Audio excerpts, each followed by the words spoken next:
within. Darkness twisting me around. There is nothing I can do.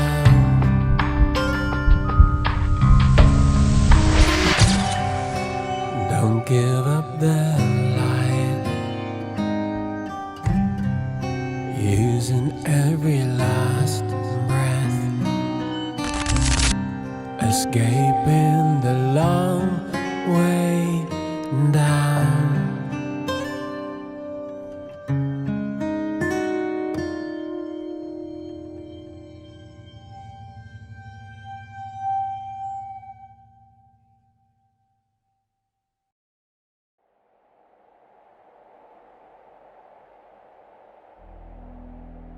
The Earth has changed.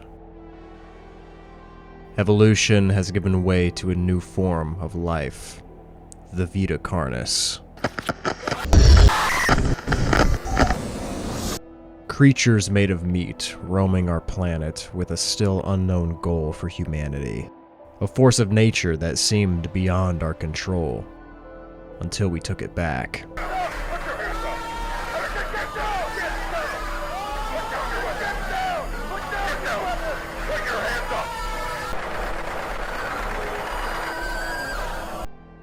A success, they called it. An operation to learn more about this species and detain those responsible in aiding their spread. We told ourselves we had taken control. But what if that's exactly what they had wanted the entire time? It seems we didn't have the power to change the will of evolution, only to contain it. And that may have been the worst mistake we've ever made. This is Vita Carnis, Season 2.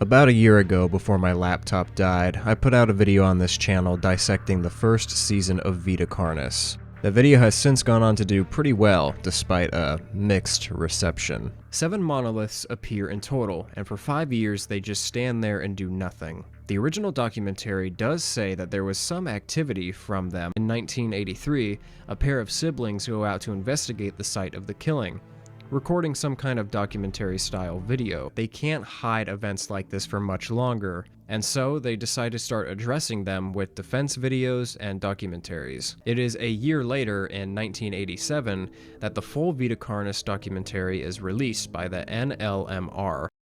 Okay, listen, I was editing that video during a record-breaking heat wave, okay? So I wasn't exactly having the best time making that one. But recently I have had many requests to cover Season 2 of Vita Carnis, which wrapped up not too long ago. I was initially hesitant because while I liked Season 1, it was never one of my favorite analog horror series, although it had many aspects that I admired, and Darian is one of the most talented and detailed internet horror artists working right now. So I wasn't sure about covering Season 2, but I thought it can only go up from here, right? And after watching it, I have to say that Darian stepped up his game on this one.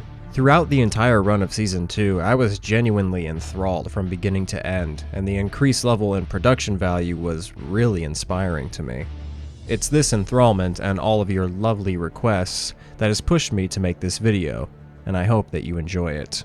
Since this is the first sequel video I have ever made, I'll recommend that you check out my first video on this series so that if I make a reference to past theories, you'll have a better understanding of what I'm talking about. That video is a little rough around the edges, but there are elements that will for sure carry over to things I'll be talking about in this video. But without taking up too much more of your time, let's dive into the second season of Vita Carnis to see how this sprawling story of flesh monsters, cult activity, and the end of the world continues towards its inevitable conclusion.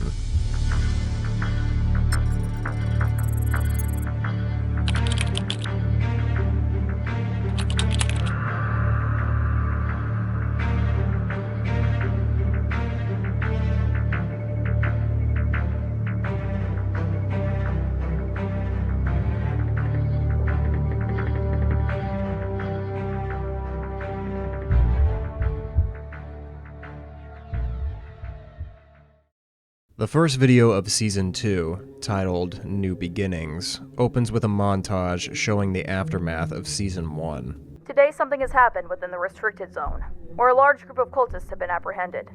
Several teams of military personnel have arrested some high-ranking cultists and have unmasked their identities to the public. Shockingly, several of these members are well-renowned politicians and high-ranking members of multiple governments across the globe. Many documents have been released providing sufficient proof of the atrocities that were being committed. Some of these crimes include murder, kidnapping, torture, ritual sacrifice, and the list goes on. The members are found guilty of deliberately providing false information to the public in an attempt to cause harm. The new Trier Company has been found to have very significant ties with cultist activities and has been shut down. All new Trier products have been deemed hazardous for consumption. We hear a news report about the Carcass soldiers infiltrating the cultist meeting on the mysterious island located in Hudson Bay, Canada. The operation was indeed a success, with the apprehension of many cultists, including their leader, Simon Vanguard, a military veteran who, when found during the raid, was leading the cultists in a ritualistic sacrifice. More disturbingly, it is revealed that many of the other cult members are high-ranking politicians from multiple governments across the globe, and that they have deliberately been providing the public with false information with the intent to cause harm, retroactively explaining why the first season had occasional conflicting information.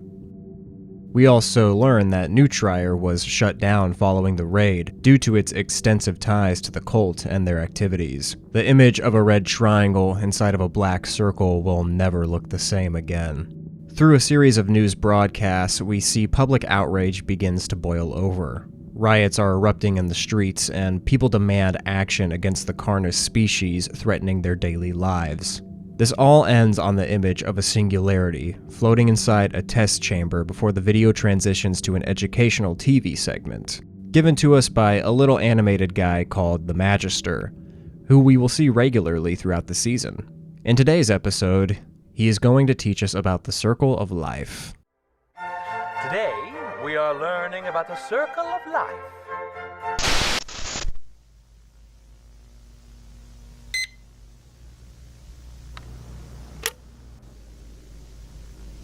Test report number 4. We still know very little about the nature of the entities. There are 7 singularities in total. Each singularity is roughly 1 meter in diameter. They are made of an unknown material, although it looks and feels very similar to glass. We are unable to sample it in fear of causing potential damage. The material is very dark in color, but has red shimmers of light swirling inside. There are some hints of other colors present, but is mostly dominated by the red. Before we can dive into that, however, the video plays us an audio recording from the head director of Carcass, Dr. Marshall Trados, taken from June 30th, 1991. In the recording, he reports the organization's findings after studying the 7 singularities they acquired during the raid in Hudson Bay. Dr. Trados explains that the singularities mostly just float in a stationary position unless moved, generating rhythmic but random patterns of energy. In one experiment, a live cow was placed into the chamber of the first singularity, designated V1. During a 24-hour time frame, there was no activity from the singularity, but the cow experienced increased stress, most likely due to the energy being output by V1. After this, they decided to move the carcass of a cow into the chamber with V1, and something interesting happened. The results were extraordinary.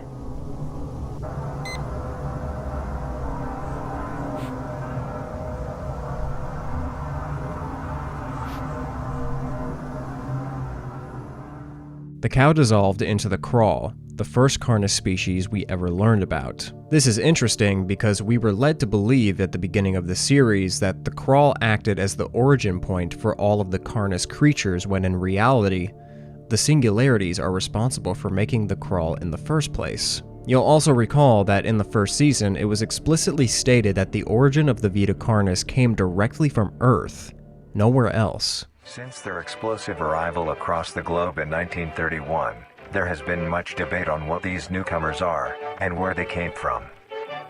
Are they extraterrestrials coming to invade Earth? Or are they demons who come from hell to purge humanity? From what our scientists have discovered, no. The origins of these creatures are solely to Earth, miraculously out of nowhere. We don't know why or how, but one thing is for certain, Earth is now their home.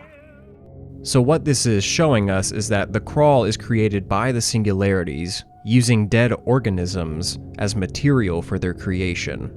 Not only tying the Carnis to Earth, but also showing us what they're actually made of and why they look the way they do. This raises a far more unsettling question though. If the Carnis come from Earth, then where did the singularities come from? Allow the crawl to grow out.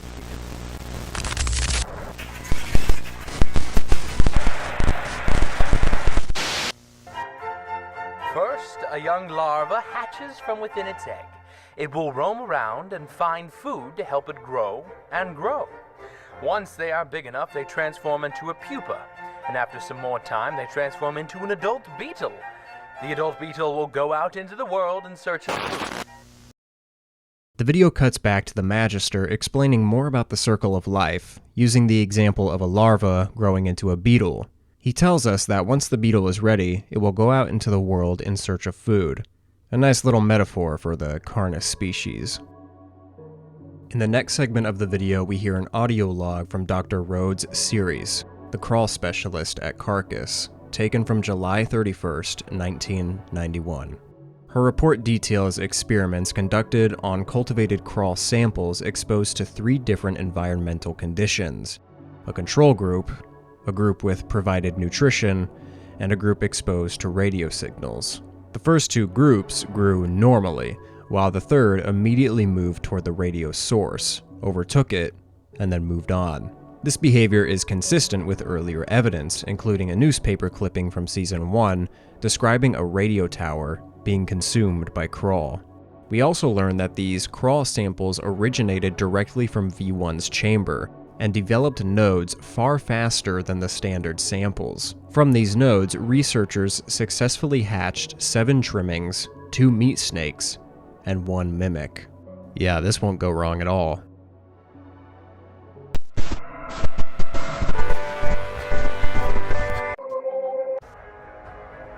And then is ground into a fine mince, and is now ready for the garden.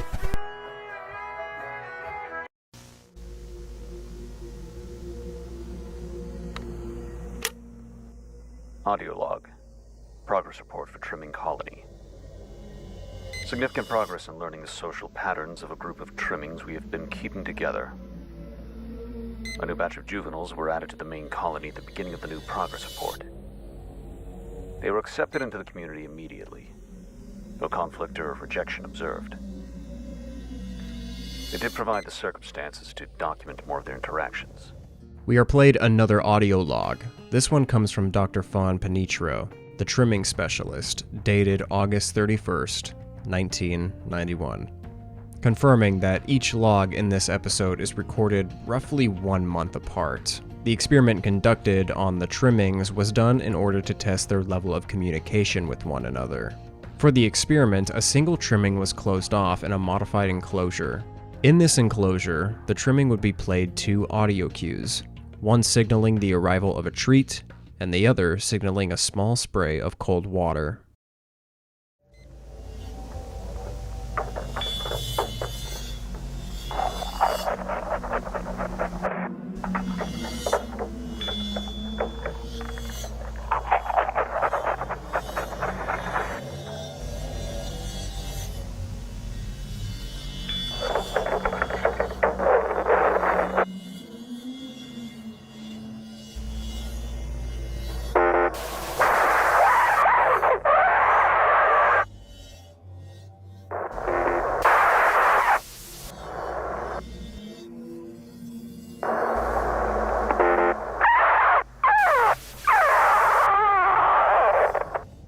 After this conditioning, the trimming was released back to the colony. A speaker was then placed near the colony's enclosure, where the same sounds were played. Upon hearing these sounds, all the trimmings react identically, even though they were never conditioned. It's as if the first one came back and told his homies what the sounds mean, but it gets weirder. Dr. Fawn states that they tried playing the sounds for a colony located outside of the facility, who also had the same reaction as those inside. This strongly suggests that the trimmings have a sort of hive mind-like system that is capable of transmitting information across vast distances, or possibly across the entire trimming subspecies. The video ends on a positive note given to us by the Magister about how no matter what happens, the circle of life will continue. There's many dangers out there in the world. There are many predators that would love to have beetles for a snack. And unfortunately, not all beetles make it. Yes, it is sad, but that's how the circle of life works. But look, one of the beetles has laid eggs. And once the beetle's eggs hatch, the beautiful cycle starts again.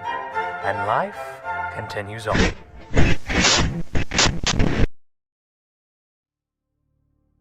Not a bad start to the season, already showing an increased production value and a solid continuation of the story from Season 1. New Beginnings isn't especially frightening, but that's intentional. This is a very different season from the first, and this opening episode serves to ease us into the vibe that we will be diving into later this season.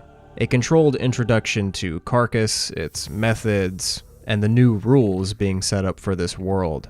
Honestly, the scariest thing about this video is the experiment conducted on that one trimming. I know it's just cold water, but the poor guy is traumatized now. There's not too much more to say about this one, and this is one of those times where the series just keeps getting better as you watch, so let's go ahead and keep moving.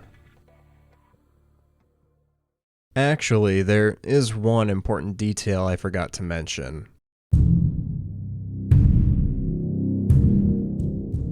In the description of almost every video this season, there's a YouTube link leading to additional footage to dissect, each with a strange, seemingly nonsensical title. At first glance, they don't appear to mean anything at all, but the titles of these videos are actually Caesar ciphers. Using a shift-back 7 method, as in the 7 singularities, or the 7 monoliths, we can decode the video's title to read, Past Regrets Reaching Out. The video itself is short, consisting almost entirely of visual glitches. Nothing seems immediately discernible until roughly 9 seconds in, when a brief flash of reversed text appears on the screen. When flipped, it reads, I think it's time I take you up on that deal. Things are changing, and not for the better. I will do what you ask. I'll start sending them over when I get the chance. B. Dated September 22nd, 1994, we don't know who sent this message or who they're sending it to, but now we know that there is something happening in the background of Season 2's main events. A deal being made by 2 mysterious people for an even more mysterious goal. Oh yeah, I'm digging this. Let's keep going.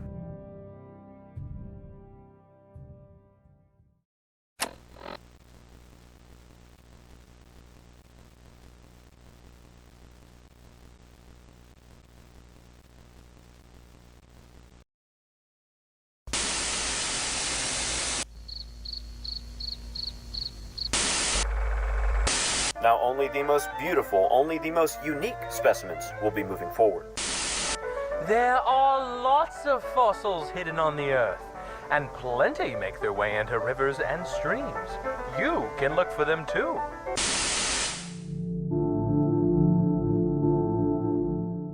The second episode, titled Revealed Progress, begins by flipping through some television channels. We catch glimpses of a beetle, a tape recorder, and a trimming beauty competition before we are once again greeted by the Magister. This time, the subject of his lesson is fossils. The lesson is quickly interrupted by an audio log from Dr. Azram Griffiths, the meat snake specialist at Carcass, taken from March 31st, 1992.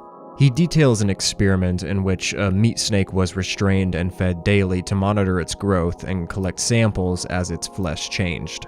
Remember, we learned in Season 1 that the more a meat snake eats, the darker their hide becomes. However, during the process, the employees at Carcass end up overfeeding the meat snake, rendering it almost completely unreactive. To compensate for this, a mechanical device is attached to its mouth, essentially forcing it to continue eating. As it continues to consume, the flesh of the meat snake begins to darken, and samples of its hide are retrieved and tested under extreme conditions, revealing immense durability. Day 21 into feeding. The specimen has reached all the required criteria to begin sampling. We managed to obtain a skin patch intervention. We began with cold resistance. The typical meat snake skin can hold its integrity up to negative 30 degrees Celsius. The specimen sample survived down to negative 100 degrees, even maintaining flexibility. Next, the heat resistance test. The sample was able to withstand impressive temperatures. We were only able to bring the temp up to 3,000 degrees Celsius before we had to bring in new equipment. We used some welding equipment and determined that the sample's limit was capped at around 5,000 degrees Celsius.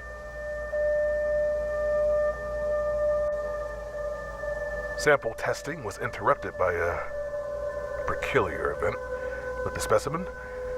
Personnel during the routine feeding found that the meat snake had escaped its restraints by performing mitosis. Through this report, we learned that the hide of a meat snake can withstand extreme cold and hot temperatures, being able to remain intact at a low of negative 100 degrees Celsius and at a high of around 5,000 degrees Celsius. Before more samples could be tested, it was found during a routine feeding that the meat snake had escaped its restraints by performing mitosis, essentially splitting itself in two, leaving Carcass with 2 meat snakes for future tests.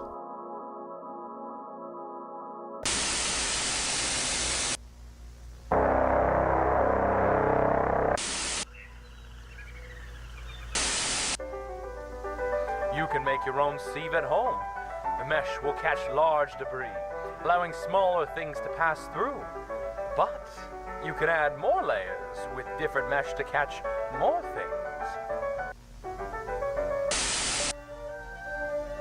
Lovely contestants so far, but there can only be one winner. And this year's winner is Patty!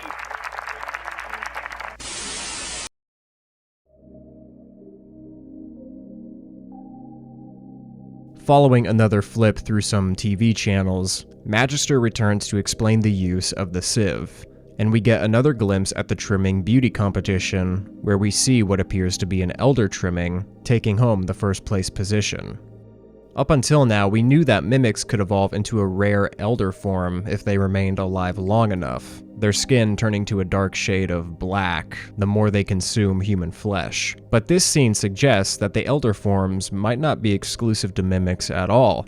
It's possible that every Carnis species has an elder form. I didn't consider this in Season 1, but the darkening of the meat snake hide could be its transformation into an elder form, since it matches the same theme of the flesh getting darker on the species the longer they're alive and the more they consume. If this is true, the implications could be enormous, actually.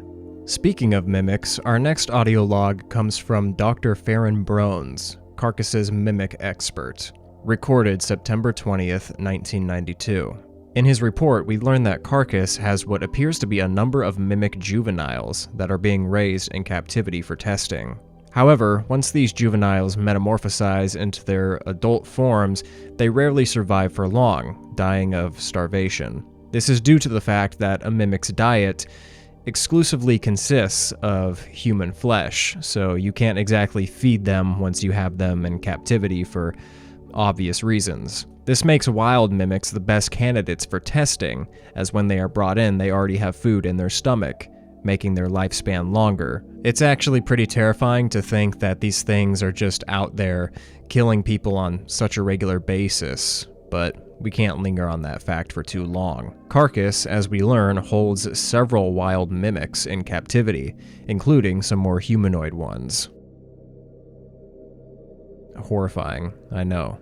While alive, the mimics are mostly studied for their hunting tactics. As we've seen before, mimics often conceal themselves inside furniture, waiting until their prey is close enough to strike. A disturbing fact we learn in this report is that nobody actually knew mimics could do this until the 70s, roughly 40 years after the Carnis appeared. Before that, mimics were referred to as butchers, a name that was later changed because it better matched the description of a children's board game, almost certainly a reference to Dungeons & Dragons. The hunting tactics of the adult forms changed drastically from their previous form. Hunting now takes much longer as they observe and watch their prey. They are very cautious, waiting for the best opportunity. They take advantage of anything they can to get an upper hand. Their most popular tactic nowadays is climbing inside of furniture. Freshly metamorphosed adults are roughly 160 centimeters in height, but can fold themselves tightly into small spaces. One was even found inside one of those old-fashioned mannequins. And older adults still fit exceptionally well in tight places. It's funny, we didn't even know they could do this until the late 70s. They weren't even called mimics then. They were called, butchers. They changed it because its name better matched the description of characters in some kid's board game. Anyways, the hunting tactics beyond this are confusing to say the least. All depictions of their patterns have been wrong in one way or another. Ever since that public announcement in '86, they keep changing it. In reality, it is almost completely random. Each case in the wild is different, and it's hard to determine why in captivity. Plus, human testing is a no-go. Even though I volunteered myself, I feel so close to figuring it out. Anyways, I'm getting ahead of myself. The next stages are even harder to... Wait, how long do these tapes have to be? A more terrifying fact revealed by Dr. Brones is that the hunting patterns of mimics are actually pretty unpredictable.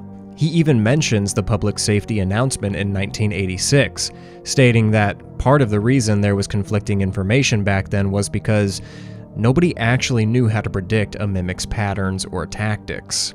For all they know, a mimic's actions are completely random. Before the final section of the video, the Magister returns for one final segment. In it, he tells us to make sure that the mesh of our sieve isn't damaged, otherwise something might slip through. I interpret this as either a message directly to the audience to pay attention, as to not let any crucial details slip through, or a metaphor for Carcass's research efforts. A metaphorical warning that if any part of their system fails, even briefly, something catastrophic could escape their containment. Look, this one would have fallen through our first sift. There are plenty of other fun things you can find as well. Oh no, my sieve isn't working. Looks like there's a hole in your mesh. Make sure your mesh isn't damaged, or else something might slip through.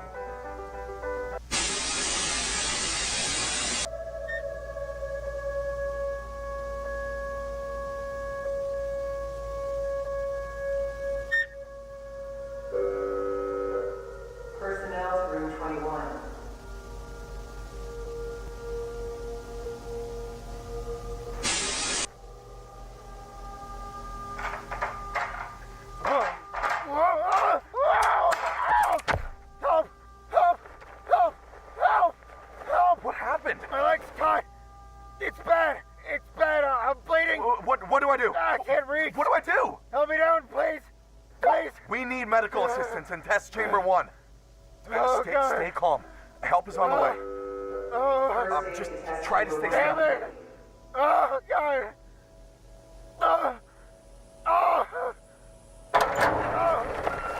Alright, we're here. We're going to help you. Lower the ladder slowly.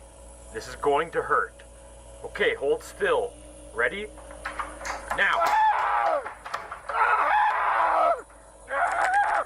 What's happening? What's happening to him? Get him out of here now! Get him out!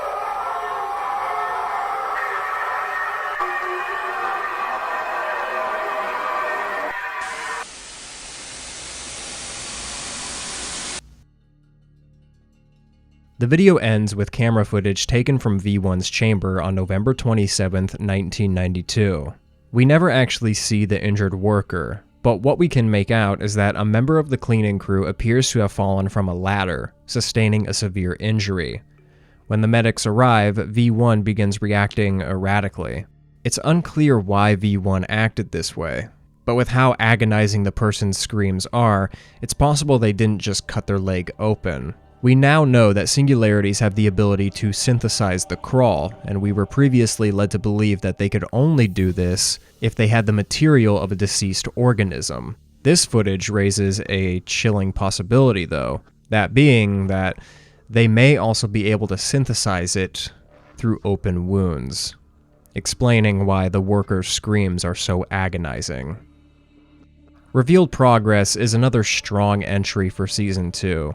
It continues the trend of increased production value while quietly escalating the horror. One element I'd like to address that I've neglected to bring up is the splicing of images seen throughout the flipping of the channels in between the actual reports from Carcass. This will be a trend for the season, and the images usually show us shots of nature, but we also see things like a radio and space. It's all very symbolic, and it's honestly a lot to go through. I won't be able to cover every image we see, but if something integral to the plot comes up, I'll be sure to point it out. Just like the previous video, this one has a link to a video with a Caesar cipher title. Using the same Shift 7 back method as the previous video gives us the title, Foolish Ambitions. Foolish Ambitions documents the interrogation of Simon Vanguard, the former leader of the New Trier cult. The footage is dated January 5th, 1991, placing it well before the majority of the events taking place in Carcass's experiments seen throughout Season 2. Simon Vanguard. Do you know why we're here? We're just gonna ask some questions, and this will go by a lot quicker if you give us some answers. As we both know, you are the head of a large cult following. Can you give us some insight on how you came to be in that position? For most of the interrogation, Simon remains unresponsive. He ignores direct questions, offering little more than silence until the interrogator mentions the railway tunnel incident of 1945. This is an event hinted at in Season 1, where the largest meat snake ever recorded was discovered completely filling an underground railway tunnel located in Germany. Simon specifically has a reaction to the interrogator saying that they know what else they found down there, something the interrogator simply refers to as the entity. You were involved when the creature disappeared in 47. What was the reason you kept feeding it after the war? We also know what else was kept down there. Oh, so that's what gets you interested. What was your connection to the entity? You seem very fond of all of them. It must disappoint you that they've been contained, seized by the Carcass Foundation. Fools? Why is that so? They're studying them. You don't even know what they are. Why would it be foolish to learn more about them?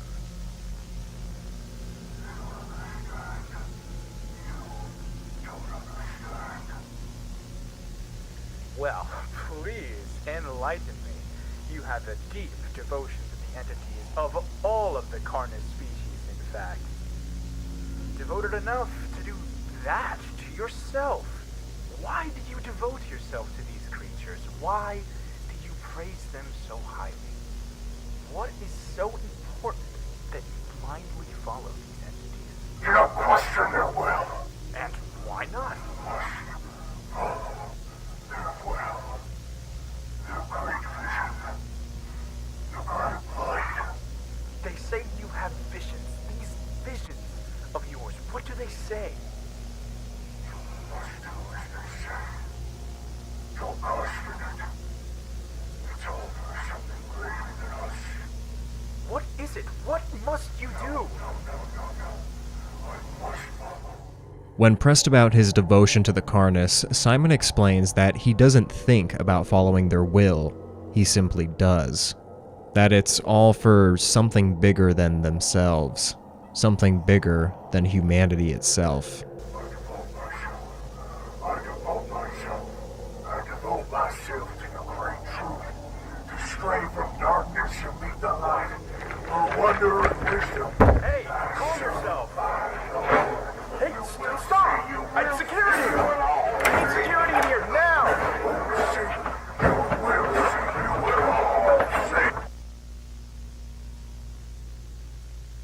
The video concludes that very little was learned about Simon and his motives before showing us a full look at his face.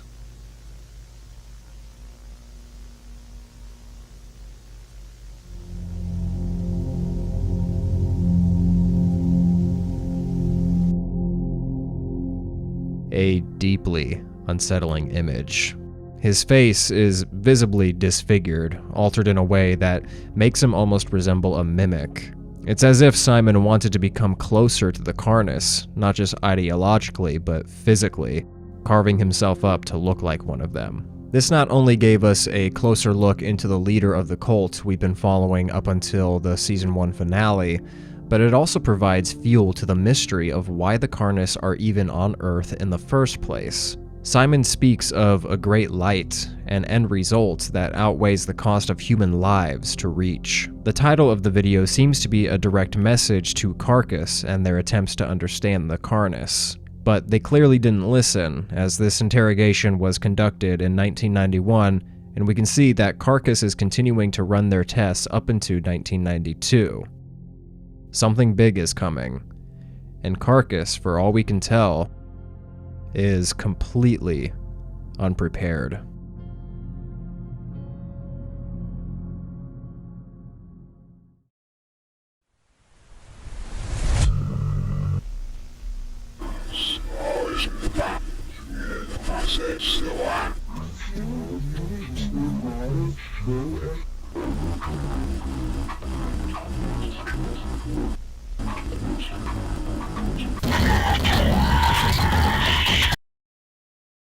The third episode, titled First Contact, opens with a continuation of the escalation from the previous episode.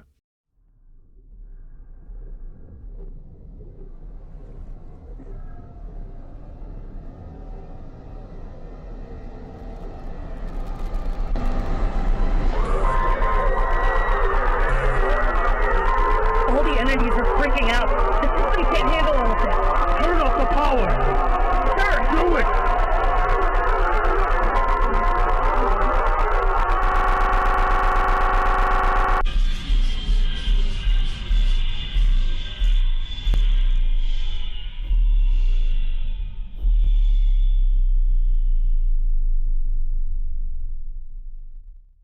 All 7 singularities are acting completely unstable, forcing Carcass to cut power to the entire facility.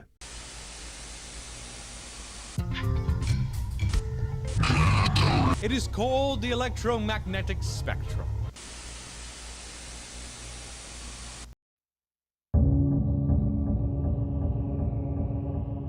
After this, we see a series of familiar interstitial segments.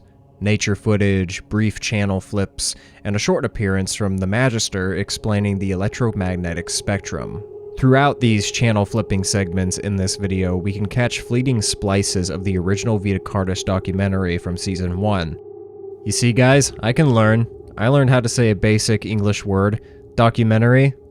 Nailed that shit. I will explain why I think we're being shown these clips later on. I do have a theory, but let's run through the full episode before getting lost in the sauce. In a very well-animated sequence, Dr. Trados orders the power to the facility to be reactivated, and 2 Carcass guards are dispatched to V1's chamber to assess the situation. As they enter, they attempt to radio Dr. Trados, but their communication is interrupted.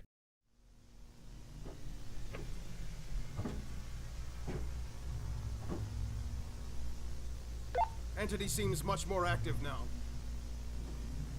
Sir, come in. Sir! I can't tell what you're saying, sir. Please respond. What? What the hell? I can't hear you clear enough.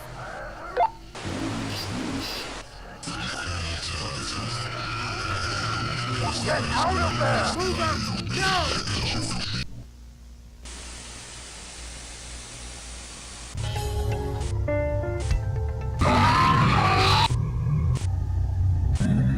The waves reach the antennae and translate it into sound. The video then goes to provide a formal summary of the incident. The injured cleaner from the previous video is confirmed to have been caught between a collapsing ladder, snapping their femur. Thankfully, they have become stable but exhibit some unusual bruising. Again, it's possible that there's crawl under this guy's skin now. The report also states that during the inspection of Test Chamber 1, a guard's handheld transceiver experienced interference. What came through the transceiver was chaotic, but some lines of speech could be made out. 2 voices, actually. Dr. Trados and V1. Recognizing the implications of this discovery, Dr. Trados authorizes the connection of a communication device directly to the chamber in an attempt to establish contact. In the next segment of the video, we actually get to hear a Singularity talk for the first time, and I gotta say, I love the reaction from Dr. Trados. Hello. Can you hear me? Can you understand what I am saying? Can you hear me? Holy shit. He asks V1 exactly what it is, but it doesn't give him an answer. He decides to swap from a handheld walkie-talkie to an alarm clock radio, a device used during trimming experiments. With it, he goes on to ask questions we've all been waiting to hear the answers for since Season 1. But V1 reveals only partial, unclear responses, too vague to make any sort of connection between them. Can you still hear us? Okay. What are you?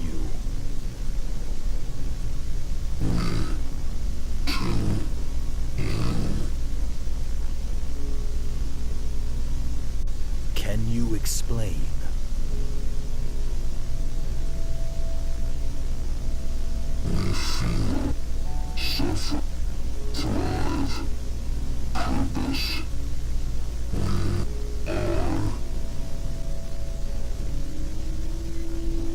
What are your connections to the Vita Carnis species?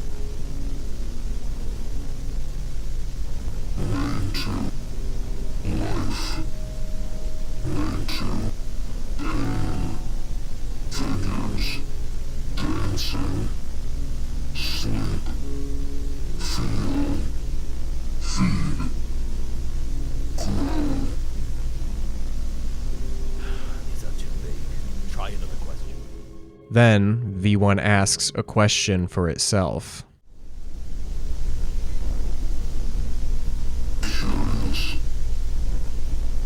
What? These boxes, devices, they talk. Are you talking about the radios?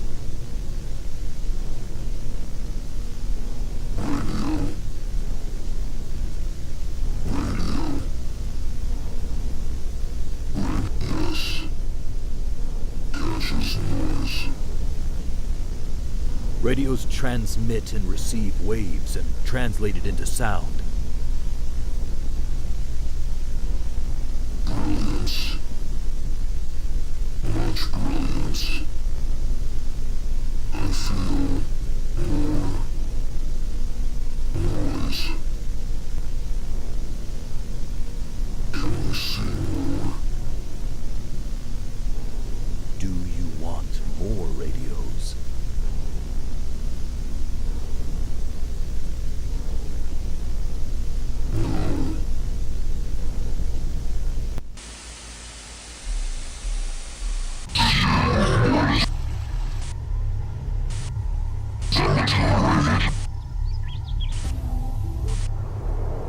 Even the color you see and the sounds you hear.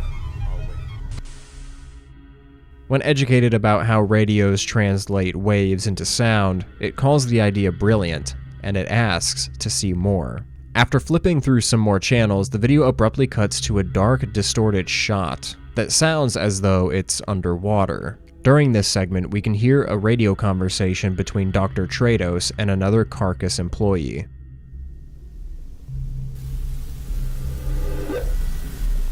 Sir, is it really in our best interest to give these things what they want? We don't even know what they're looking for. I understand your concern, but this is the biggest breakthrough we have ever gotten. This may even be the greatest breakthrough of all history.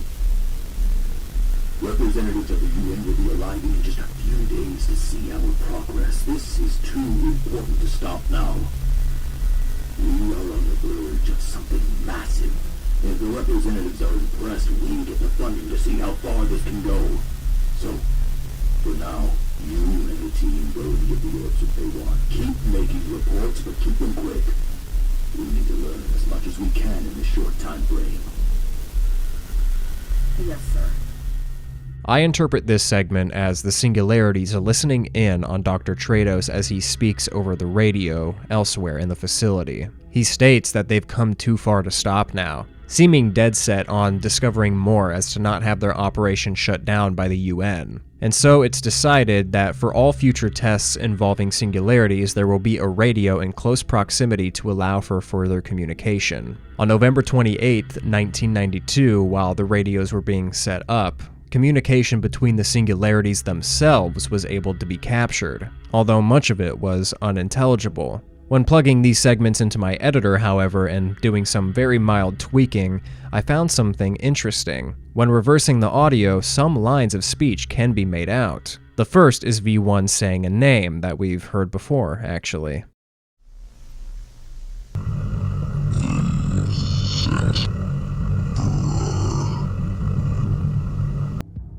Vincent Barrar, our mysterious protagonist from Season 1 who gathered all the information Carcass used to infiltrate Facility Zero. Another unintelligible statement comes from V5, asking how this has happened to them, possibly referring to their confinement within Carcass or maybe just the communication itself.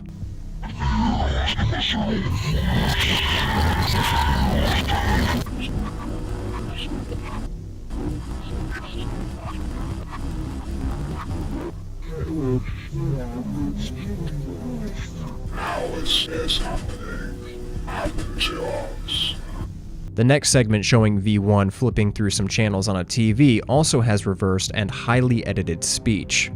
I'll play it for you now with subtitles. This is what I could make out. This is it. Perseverance.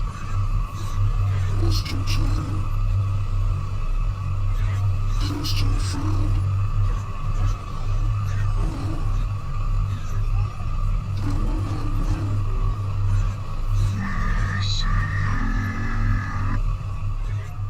A report dated December 2nd, 1992, confirms that while all the singularities share a fascination with electronic devices, particularly radios, each one exhibits a distinct personality.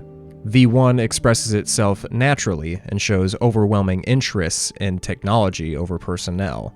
V2 is highly curious, interactive, and communicative. V3 engages with personnel in a detached, almost indifferent manner. V4 actively questions humans, showing more interest in people than the experiments themselves. V5 is expressive but withdrawn, present yet resistant to closeness, only speaking to itself.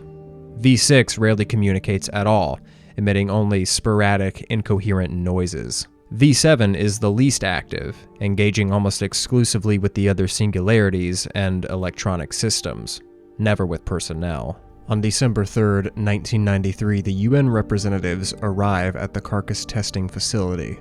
During their viewing of the test chamber, V1 speaks directly to the UN, saying that a partnership would benefit them both, effectively impressing the UN into funding the Carcass research further. Or at least, that's how I interpret it. I'm sure we can... What is that?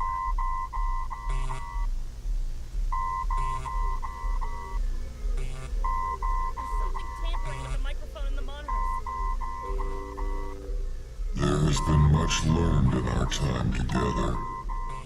I agree with Dr. Trados.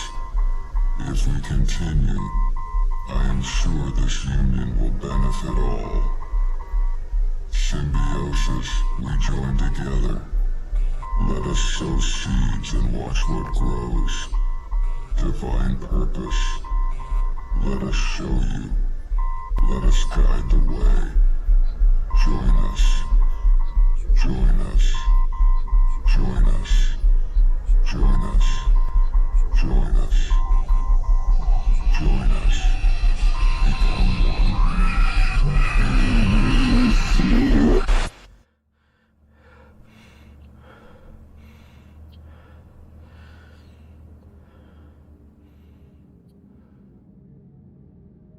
This entry actually gave us a lot to chew on, with some much needed information on the most mysterious entities from the series. It turns out all 7 singularities have different personalities that also reflect each Carnis species. V1 corresponds with the Crawl. It dominates the conversations with the others, likely for coordination purposes, and is extremely fascinated by electronics. V2 corresponds with the Trimmings. It's highly interactive and friendly. V3 is the Meat Snakes. It doesn't care much about living organisms, aka personnel, and interacts with them minimally. V4 corresponds with the Mimics, studying humans as much as possible, not caring about tests, only the personnel. V5 corresponds with Harvesters, distant but present, doesn't mind being seen, but doesn't let others get close to it. V6 is the host of Influence. It makes no real effort to interact, and just spews stuff out occasionally, much like the brainwashing spores of the host. V7 corresponds with the Monoliths, because just like them, it says and does almost nothing, unless provoked or when electronics get involved. This suggests that each singularity may exert control over its respective species of the Carnis, explaining why the number 7 has been so consistently emphasized throughout the series. Another thing that gets explained this episode is the recurring channel flipping segments with the appearances from the Magister. Before, it was all just symbolic imagery, and it still is, but there's a more practical reason for it to exist now. What these segments actually show us is the perspective of the singularities as they learn more about our world through our technology, in this case, television. One detail that clicked for me while I was editing this is the fact that the singularities found a specific enjoyment in classical music. I thought maybe they were just so sophisticated that they had good taste, but then I realized it probably has something to do with the information they're taking in. And where do we hear classical music throughout this season? Why, Magister's educational segments, of course. There is also the bombshell that the singularities actually know about Vincent and his actions, which hints at the fact that Vincent's role in this story isn't quite finished just yet. In fact, when this video goes black, we actually hear someone breathing, as if we are viewing it from the perspective of someone watching the tape for themselves. This was also done in Season 1, to give us the perspective that we were following someone making discoveries, and it leads me to believe that Vincent is the one viewing the tape, horrified that Carcass is now partnering with these entities, and possibly learning the fact that they know what he's up to as well. It can't be confirmed that this is actually Vincent watching the tapes, but it makes sense to me. And of course, in the description of this video, there's another link to a video with a Caesar cipher title. When decoded, this title reads, Surface of the Waters.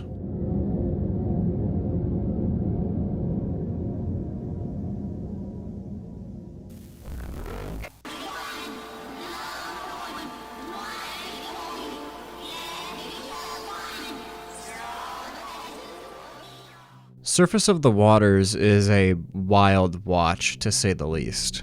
The video is almost entirely abstract, built from unsettling imagery, distorted sound design, and fragments of reversed text flashing briefly on the screen. The first readable message is another communication from B, our mysterious sender from the earlier Caesar cipher video. It's dated August 30th, 1992, just a few months before the cleaner incident at V1's chamber. It reads, Notable events.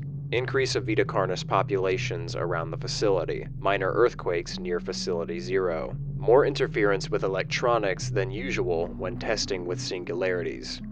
Continue maintenance and keep watch for more events. On its own, the list feels clinical, almost routine, but taken in context, it paints a troubling picture. As Carcass continues to run their experiments, the environment around them is becoming unstable. More Vita Carnis species are gathering around their test facility. Facility 0 on the island in Hudson Bay is experiencing earthquakes, and there's been interference with their electronics. Whatever the singularities are doing, it's starting to affect the world beyond their containment. The video's audio also has a message being communicated in reverse. After editing, here's what I could make out.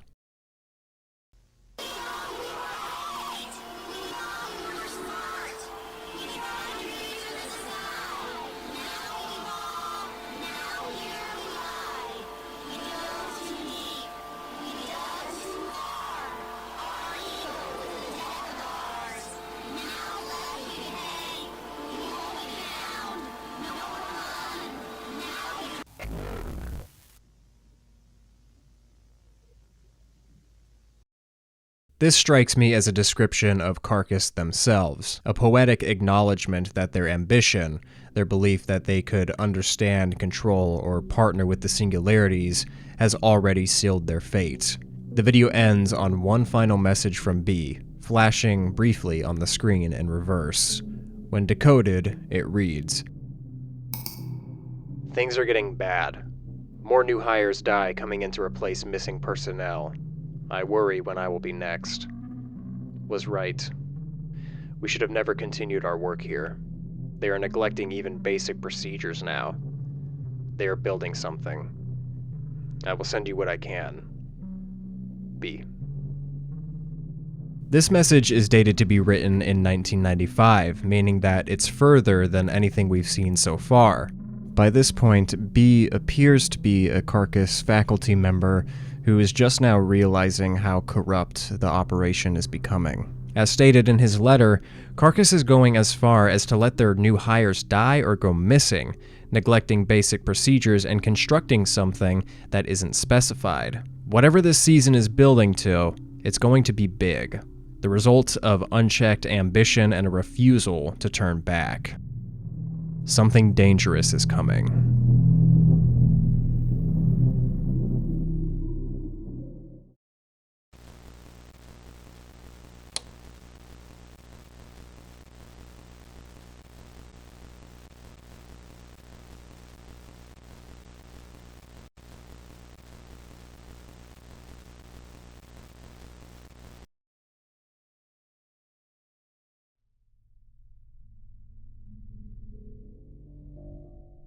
The fourth entry of Season 2, titled Terminal Rally, is without a doubt the scariest episode this season, and arguably the most terrifying episode of the entire series. It begins with another message from B, this time mercifully not reversed in its presentation. It reads, "I have a request. One of the researchers I know has been missing their progress reports.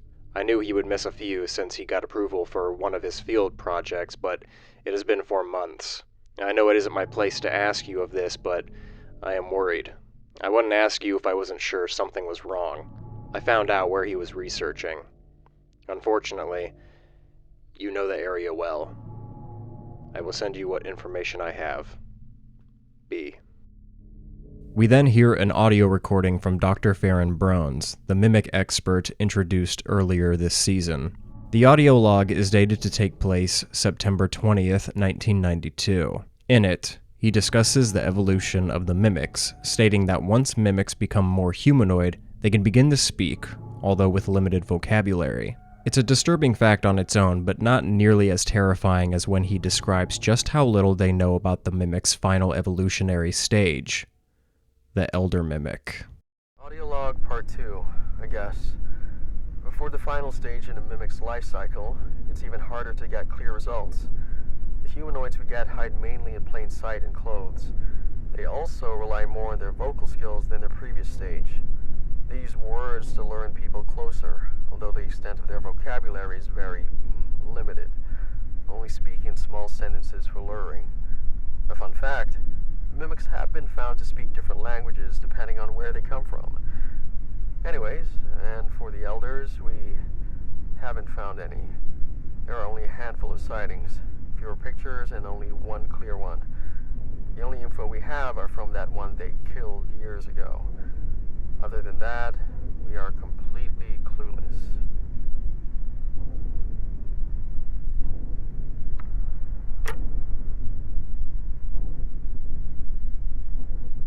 Personal log. It finally happened. I got permission and some equipment to go out in the field. It's not much, but I can definitely work with this.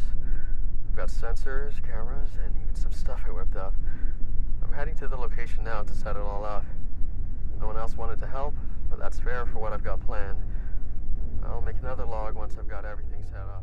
He explains that with what little specimens have been found over the years, they are all but clueless on any information dealing with the Elders. The only thing we know is that they are among the most effective killing machines roaming the planet, with an exclusive appetite for human flesh.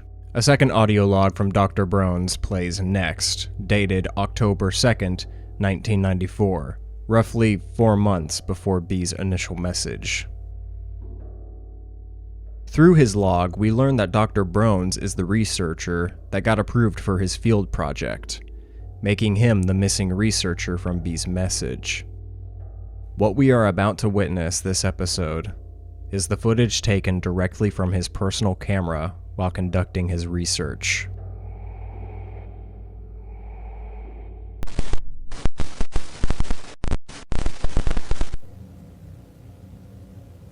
Okay, everything is now finished up.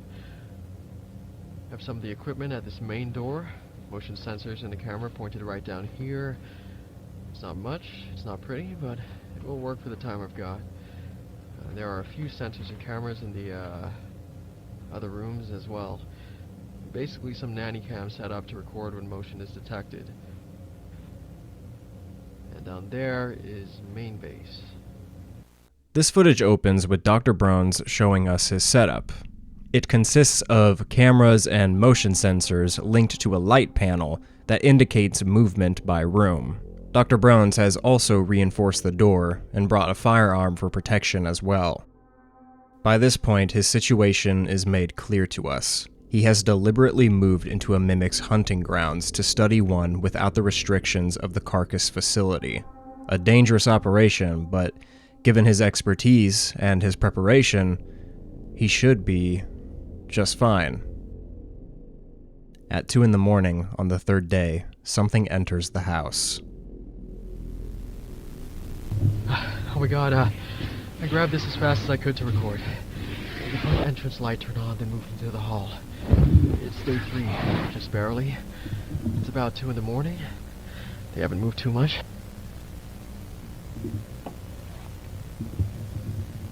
Wow.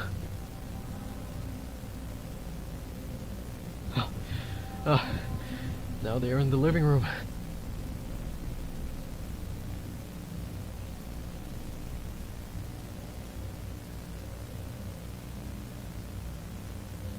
Main bedroom.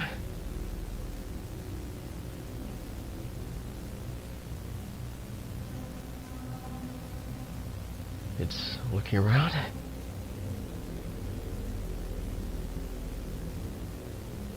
It's going to the second. Oh, never mind. Back into the living room. I'm going to see if I can listen in.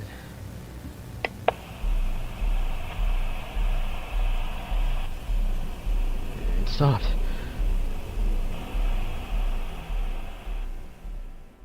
The movement stops. The light panel goes dead.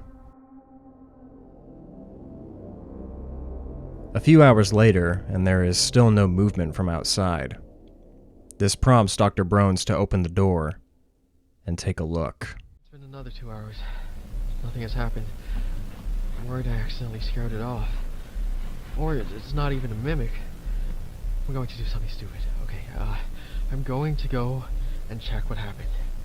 I'm going to try and play it safe, going slowly. Okay, here we go. Gun, just in case.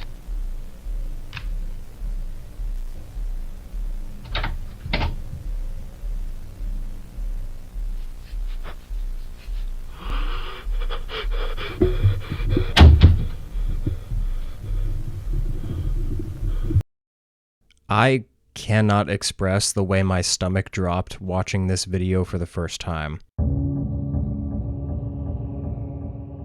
The worst possible thing that could have appeared is revealed by Dr. Brown's flashlight. An elder mimic, an apex predator, and the most effective human killing machine on the planet is stalking him. The reason the motion sensors didn't pick up any movement is because the mimic knew it was being watched. It spent hours slowly repositioning itself, inching closer, just to take Dr. Brown's by surprise. Realizing that escape isn't really an option here, Dr. Brown's decides that the best thing he can do for now is try to wait out the 20-day operation period until help arrives. On day 9, however, the isolation is crippling him. The constant paranoia and the cramped nature of the bathroom is starting to get to his head. He states that no movement has been detected outside, and says that he is going to try to leave. Day 9. No movement detected. I think it's time. I can't keep staying here. I'm beginning to lose it. I need to leave. I gather my stuff and leave. I need to be careful. I can do this. I can do this. I can do this. Okay. I've got everything I need. Oh, gun in hand. It's time to go.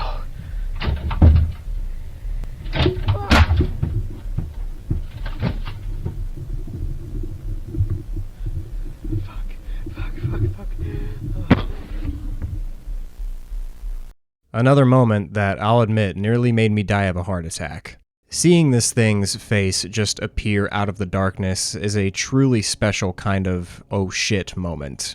And for the first time, we get a glimpse at the actual scale of an elder mimic shown up close. This thing all but towers over the doorway, its mouth seemingly large enough to engulf an entire human head. Outside the door, we can hear the elder, mimicking Dr. Brown's cries, actively weaponizing sound to torment him. Day 11. It's still out there. I know he is. I'm terrified to even breathe. Why hasn't he come to kill me? I'm trapped. I can't escape. Why?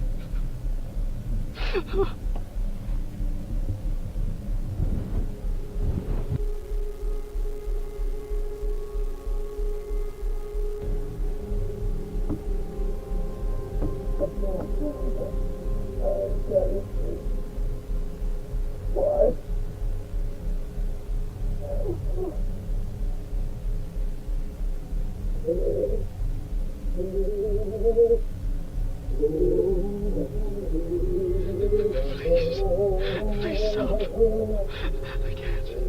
Please.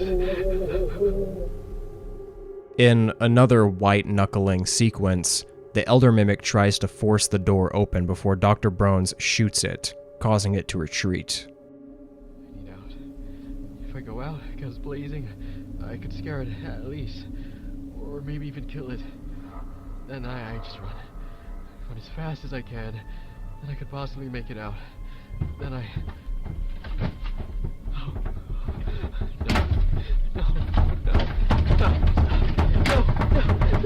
No.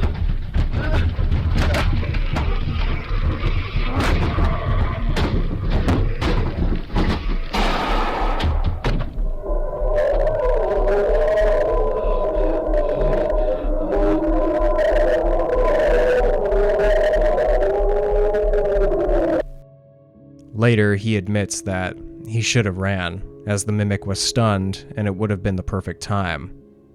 But there's nothing he can do about that now. The motion lights indicate the mimic's position to be at the stairs, essentially guarding the only exit Dr. Brown's has. The only strategy at this point is to hold out until day 20. Day 20. It's still quiet. Food is getting close to running out, but it's okay. But they are coming for me. I know they are. Today's the day. Today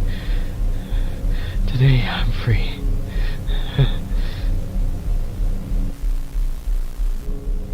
Day 22. They didn't come for me. I waited. waited. I don't know why, but they didn't. I thought I was going to wait this out, but I have no chance now. He knew. Now he's the one who's waiting. He's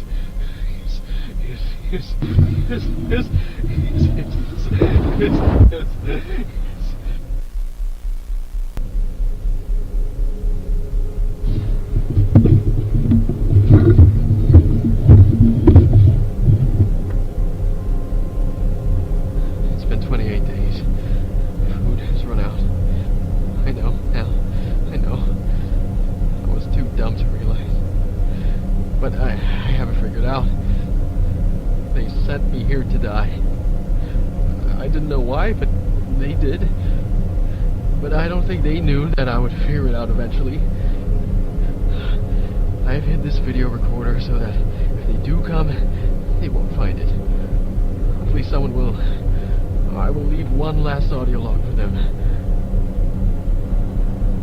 Audio log? It's been 28 days. Hope is lost. He waits for me now. He will claim his kill soon, probably. Probably hears me right now. But I know now. I'm ready. I know he knows. This is it. There you are.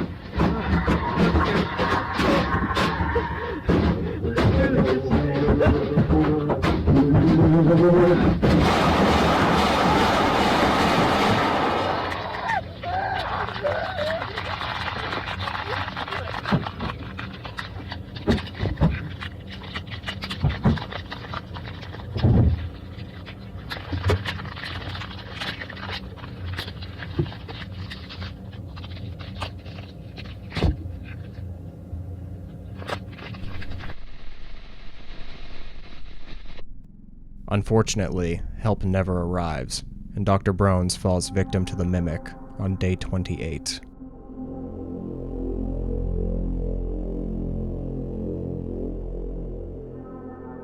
On February 17th, 1995, his recorder was found.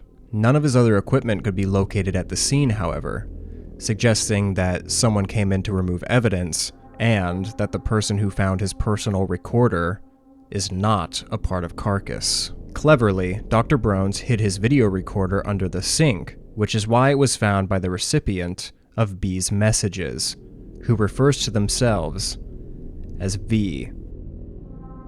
Their response ends the video.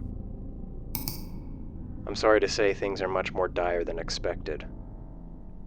Be careful. This is probably my favorite episode of Vita Carnis ever produced. It's a bottle episode that feels straight out of a nightmare. The whole composition of the video was expertly paced and really puts the viewer into the perspective of Dr. Brones, hammering home just how hopeless and honest-to-God terrifying this situation is. I'm not sure how Darian pulled off the Elder Mimic effects, but whatever he did, it worked. It came out really good, using clever lighting to obscure the creature and only giving us glimpses, making it a genuinely scary analog horror entity. I also like how the video is violent, but not overtly trying to just shock the audience. We don't actually see the Elder Mimic kill Dr. Brones, we just see his body in the aftermath photos. And it just does a great job of putting some really nasty images in your head for how painful this guy's death actually was. Truly, just an awesome video. Narratively, this video gives us a pretty big reveal. Throughout Season 2, we've followed a hidden correspondence between two unknown individuals, and while B's identity still remains a mystery, the video all but confirms the person receiving their messages as none other than Vincent Barrar. Not only is his response signed as V for Vincent, but when B sends his message requesting Vincent to investigate the disappearance of Dr. Brones, he states that Vincent knows the area well. Why this becomes an important detail is because in Season 1, we learn of a mimic attack that took place in the year of 1980, in which a teenage boy came home and discovered his father dead. It was covered up as a suicide, but was clearly a mimic attack. In my previous video, I theorized Vincent to be the teenage boy. As far as the 1980 trailer case goes, it seems like just another mimic attack if it weren't for the father's last name, that being Barar. The same last name of the man who was in the crawl cooking video on the wanted poster. So this begs the question, is Vincent the teenager who came to find his family dead, or is Vincent the father? The first name is extremely hard to make out, but I think we can assume that the teenager is Vincent, seeing as how his father died in 1980, and the photo that's on the wanted poster is taken from 1988. If this theory is correct, it would explain why Vincent knows the area where Dr. Brones was killed.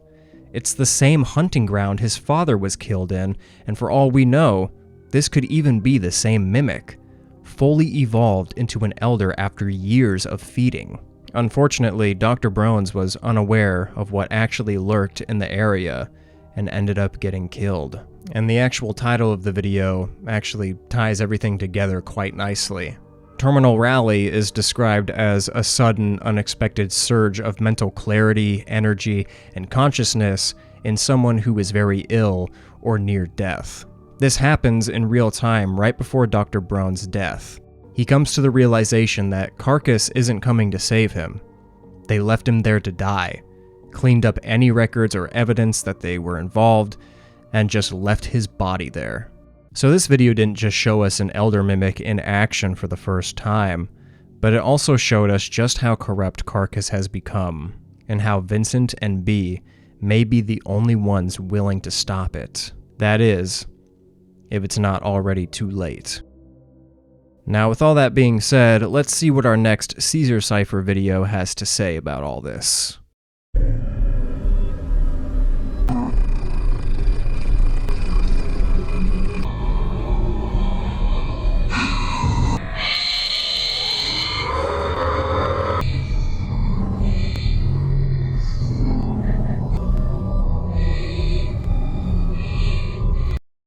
Oh. Well, alright then. When decoded, the title of this video reads Divide and Conquer. The imagery is abstract and, well, unsettling. We see spiders devouring one another overlaid with the image of a distorted skull, which slowly has the Carnis triangle form in the center of its cranium as the video progresses. It's overall strange and disorienting in a cool, almost Lynchian way. I tried messing with the audio to see what the voice was saying, but I couldn't really make out anything. According to the comments on the video, you can hear it scream Carcass, but I couldn't make it out for myself. The whole video seems to symbolize Carcass and how, after partnering with the Singularities, they have begun to cannibalize themselves, following the influence of these entities fully, even when it results in the death of their own. The Carnis symbol embedded in the skull suggests that the Singularities are in full control, and Carcass are their puppets now. Just like the spiders on screen, the larger ones survive by devouring the smaller ones, and leaves us with the question, what exactly are the Singularities guiding Carcass towards? And when this entire process is complete, who or what will be left standing?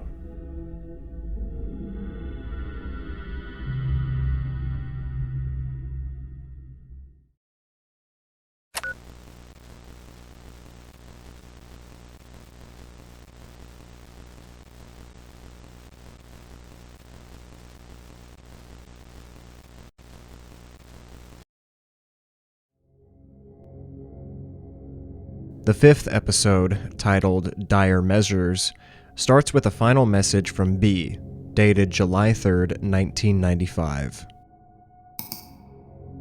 I don't know how much time I have. I think they are beginning to realize what I am doing. I have sent over one last package containing anything I thought looked important. If I don't contact you again, assume the worst. I know how hard it is to combat this alone again, but I don't think we have a choice. You figured it out before. You can do it again before it's too late. Good luck to you.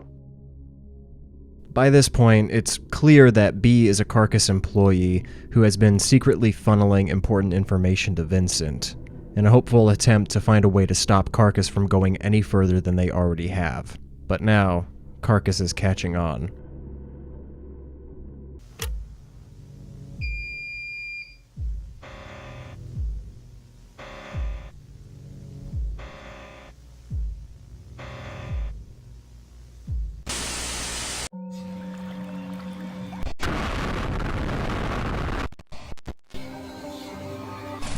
Sleeping is the body's way of taking a break, allowing it to grow and repair itself. Your brain goes through 4 cycles of sleep.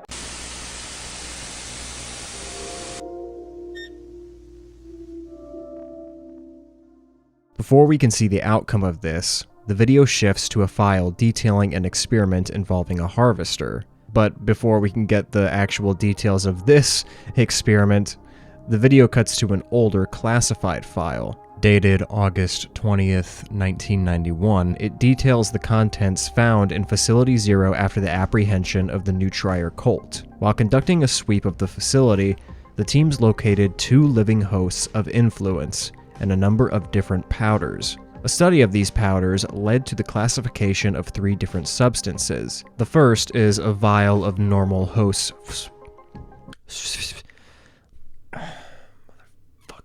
The first is a vial of normal host spores. The second, a vial of New Trier's flavor enhancer. And the third, a vial of more host spores but with an unknown composition. Carcass managed to capture one of these hosts and transfer it back to their facility for experimentation. The goal of their research is not only being able to understand the host of influence's nature, but also the use of the 3 powders they found in Facility 0.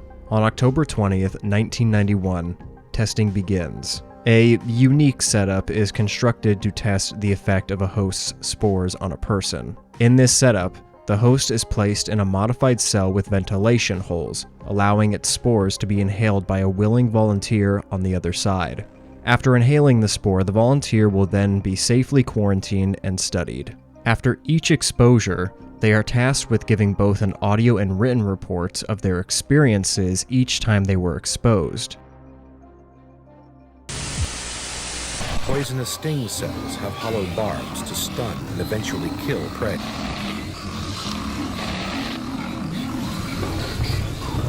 In the first stage, your body begins to relax and your brain activity begins to slow.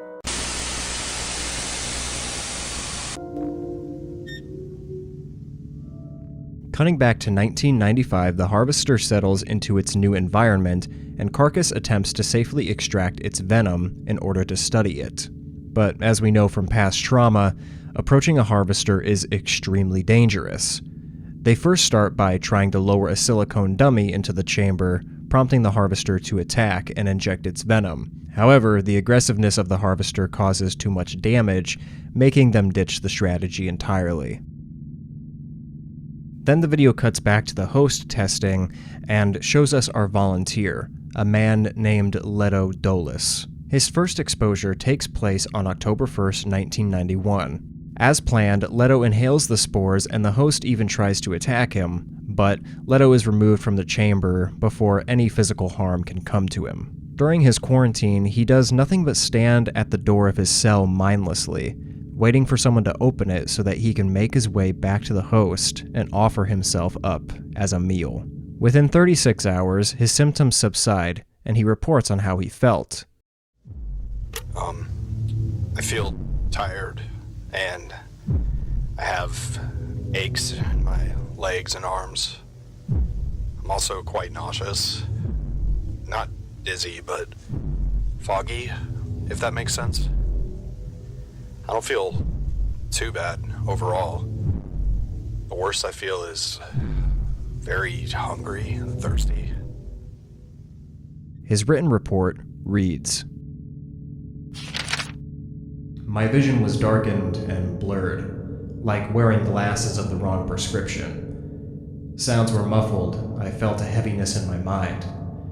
It took extra effort to do the actions I thought of. Then I was filled with a blind need to leave my room. I couldn't explain why. Like forgetting why you walked into a room, but instead it is like forgetting why you are leaving one. My ears rang the entire time."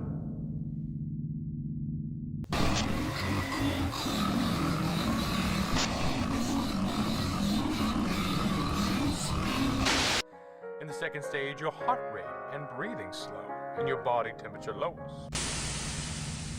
After this, the video transitions back into the Harvester report. We are told that the decision was made to sedate the Harvester and move in for manual extraction of the venom samples.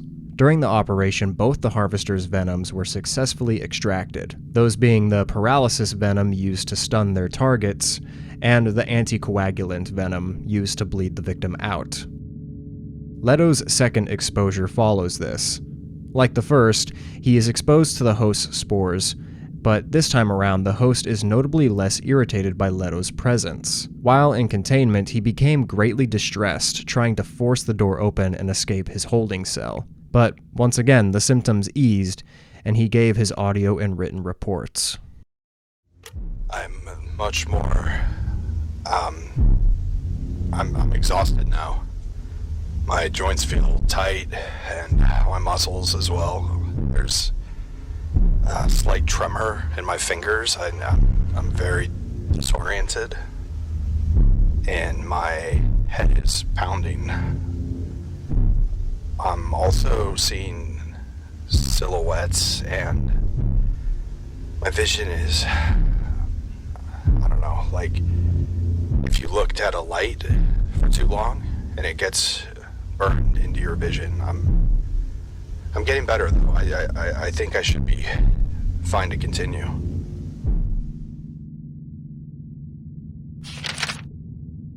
My eyes hurt. Everything was too out of focus. It was dark. I saw flashes of light just out of sight. The ringing was so loud I thought I heard whispers. I couldn't tell. The ringing drowned out most noise. I can't remember anything I did after being locked up again. Just trying to get out. I needed to get out.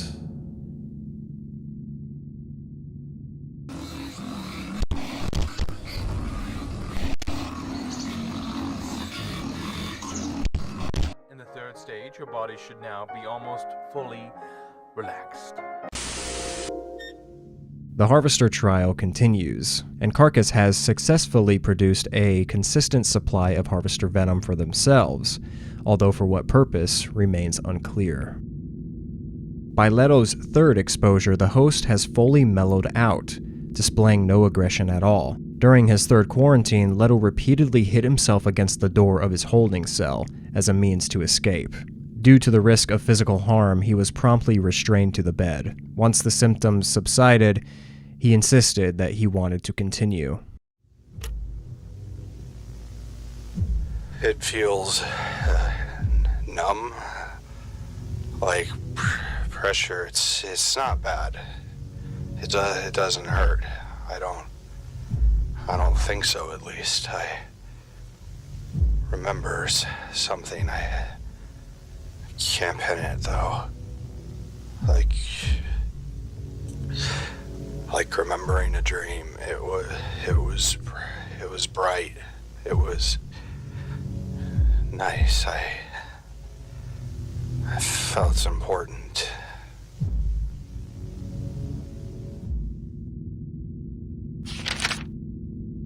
I see figures dance in the dark. I want to catch them. Why were they there? What did they want to say to me?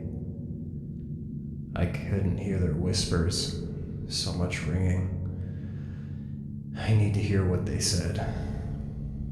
Why did they need me? Why was I called?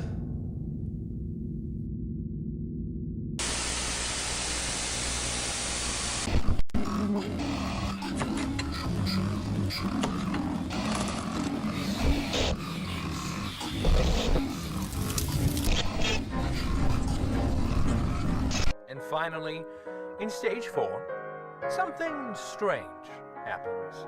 Brain activity begins to pick up again, and your eyes begin to rapidly move. This stage is called Rapid Eye Movement Sleep, or REM sleep. REM sleep is believed to be your brain working on cognitive function, learning, and memory. This stage also has the most likely chance you will dream. In the fourth exposure, there is a small change. The spores of the host have a distinct red color, a contrast to their usual orange. This is the same color that matches the third mysterious powder recovered from Facility 0. Leto is preemptively tied to the bed of his cell and can be seen thrashing, trying to escape. Despite his state, he gives one final report on his condition. I see it. It is dark, but a light so beautiful. I devote myself to the great truth, to stray from darkness and meet the light. For wonder and wisdom, I serve my Lord. I serve my Lord. I serve my Lord. I serve my Lord.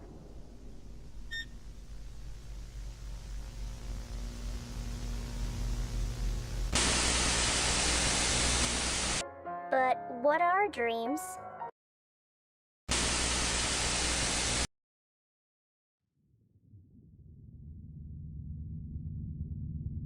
The video shifts to an interview, or rather, an interrogation between Dr. Trados and a man named Bruce Phoenix, the manager of Carcass's files department, and the mysterious bee that has been sending information to Vincent throughout the season. And Dr. Trados knows this. So, Bruce Phoenix, you are the manager in our files department, is that correct?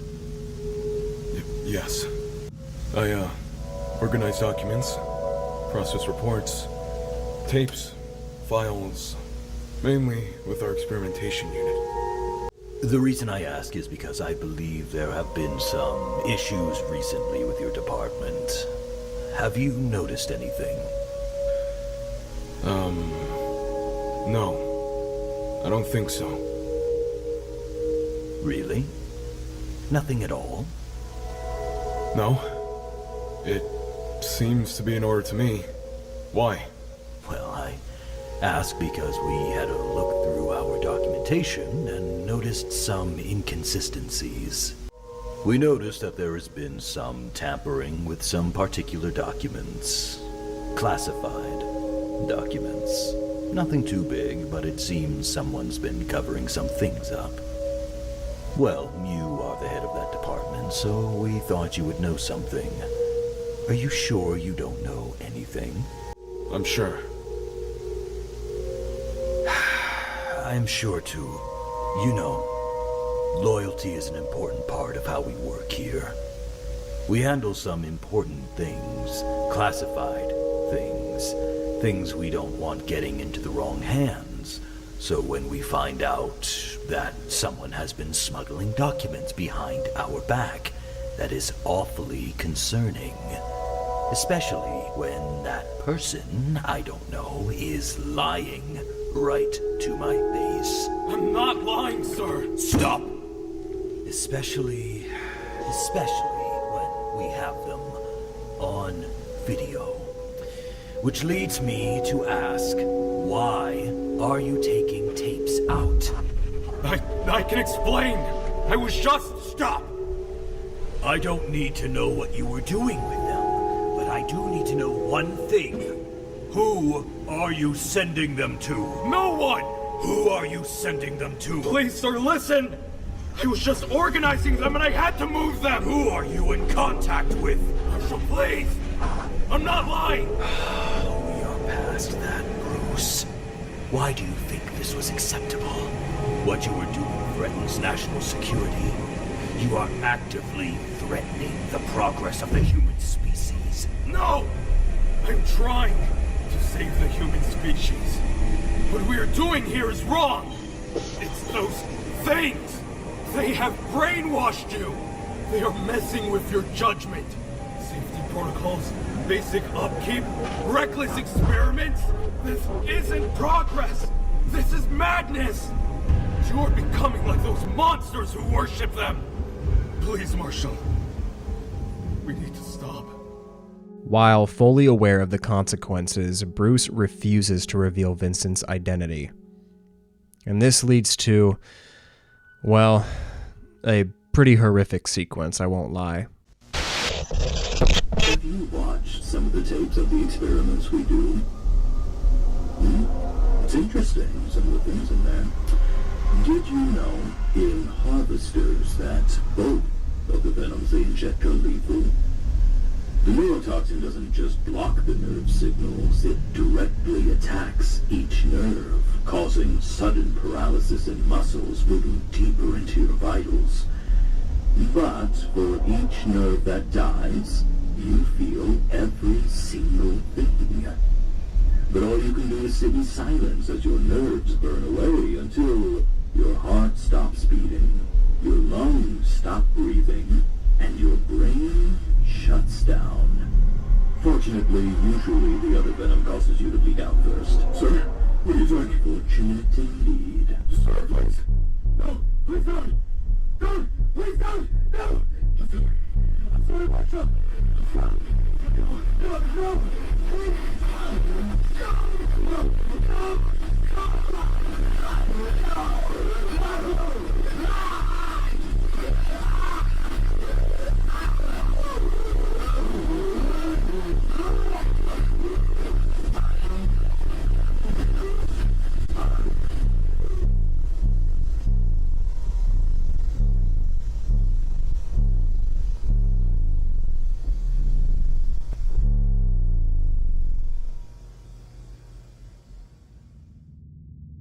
Dr. Trados injects Bruce with the extracted harvester venom, who unfortunately is killed in a slow and incredibly disturbing death sequence. I really love how this whole sequence is staged. There's this loud thumping bass that resembles Bruce's heartbeat, slowing down as the venom makes its way through his system. This adds to the intensity, along with the visual effect of these abstract figures being burned into the retina, as a callback to one of Leto's reports. The video ends on a shot of the final written report of Leto Dolus, which is simply a drawing of the king, the queen, and the prince from the storybook we got glimpses of in the first season. Okay, so there's a few details to run through with this one. This episode reveals some pretty interesting information. First of all, we learn that hosts have a red variant of their spores that the cult had in their possession. Why they had this is unclear, but the side effects are quite telling. If we look at what happened when Leto breathed in these red spores, he exhibited behavior similar to that of Simon Vanguard. This makes me believe that the cult had this spore on hand for either new members of the cult or unsuspecting civilians, such as those who bought the flavor enhancer, to show them what the cult refers to as the Great Truth, or their Lord. The Magister segments of this video are also darkly symbolic, going through the 4 stages of sleep, corresponding with Leto's 4 exposures, ending on the question of, what are dreams? More accurately, what is the Great Truth Simon, Leto, and the cult saw? Well, from the last written report we get from Leto, I think that whatever this Great Truth is, it's clearly in reference to the prince and his story, but still, this is the one aspect of the series that doesn't quite make complete sense yet. But I do think the prince and his family are representatives of the Great Truth, or at least have ties with it. That's where I'll leave this one for now, but before we move forward, we of course have a Caesar Cipher video to dissect as well. Our last one to analyze, actually. Its decoded title reads, Futile Attempts to Overcome.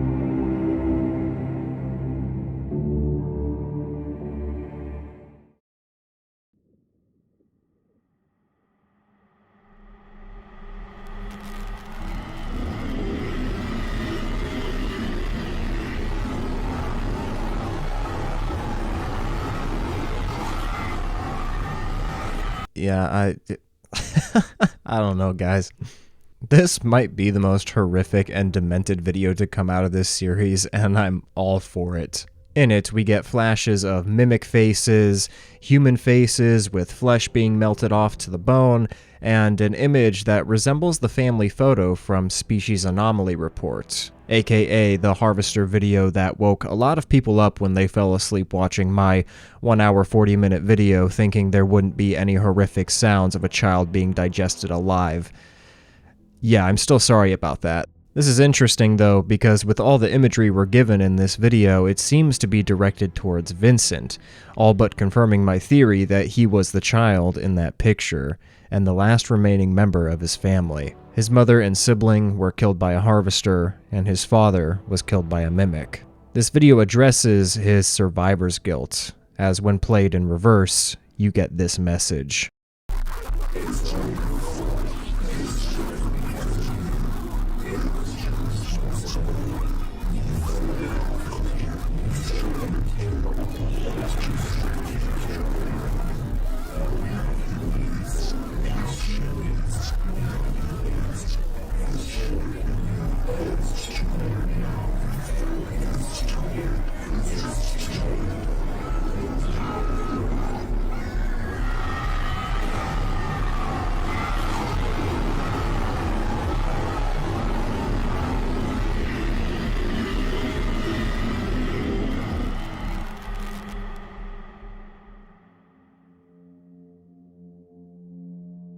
This also plays into the video's title, Futile Attempts to Overcome. Using his guilt as a motivator, Vincent has dedicated his entire life to taking down the Carnis and those who worship them, seeking closure for his lost family members. But every attempt at this has made little to no impact. He helped take down the cult, only for Carcass to become influenced and fall into the same practices. Vincent is just one man, fighting against a powerful force unlike anything the Earth has ever seen. A fight that he and the rest of humanity seems destined to lose. A dark message carrying us over into the season finale.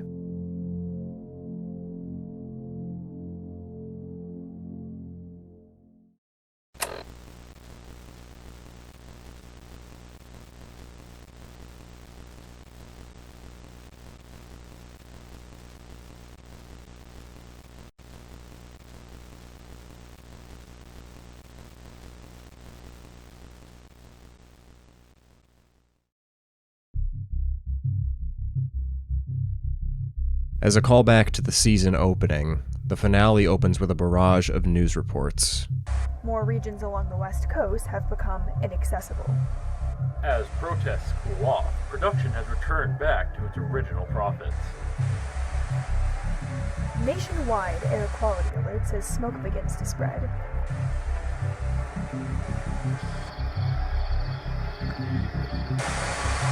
Multiple sightings of migration have been spotted.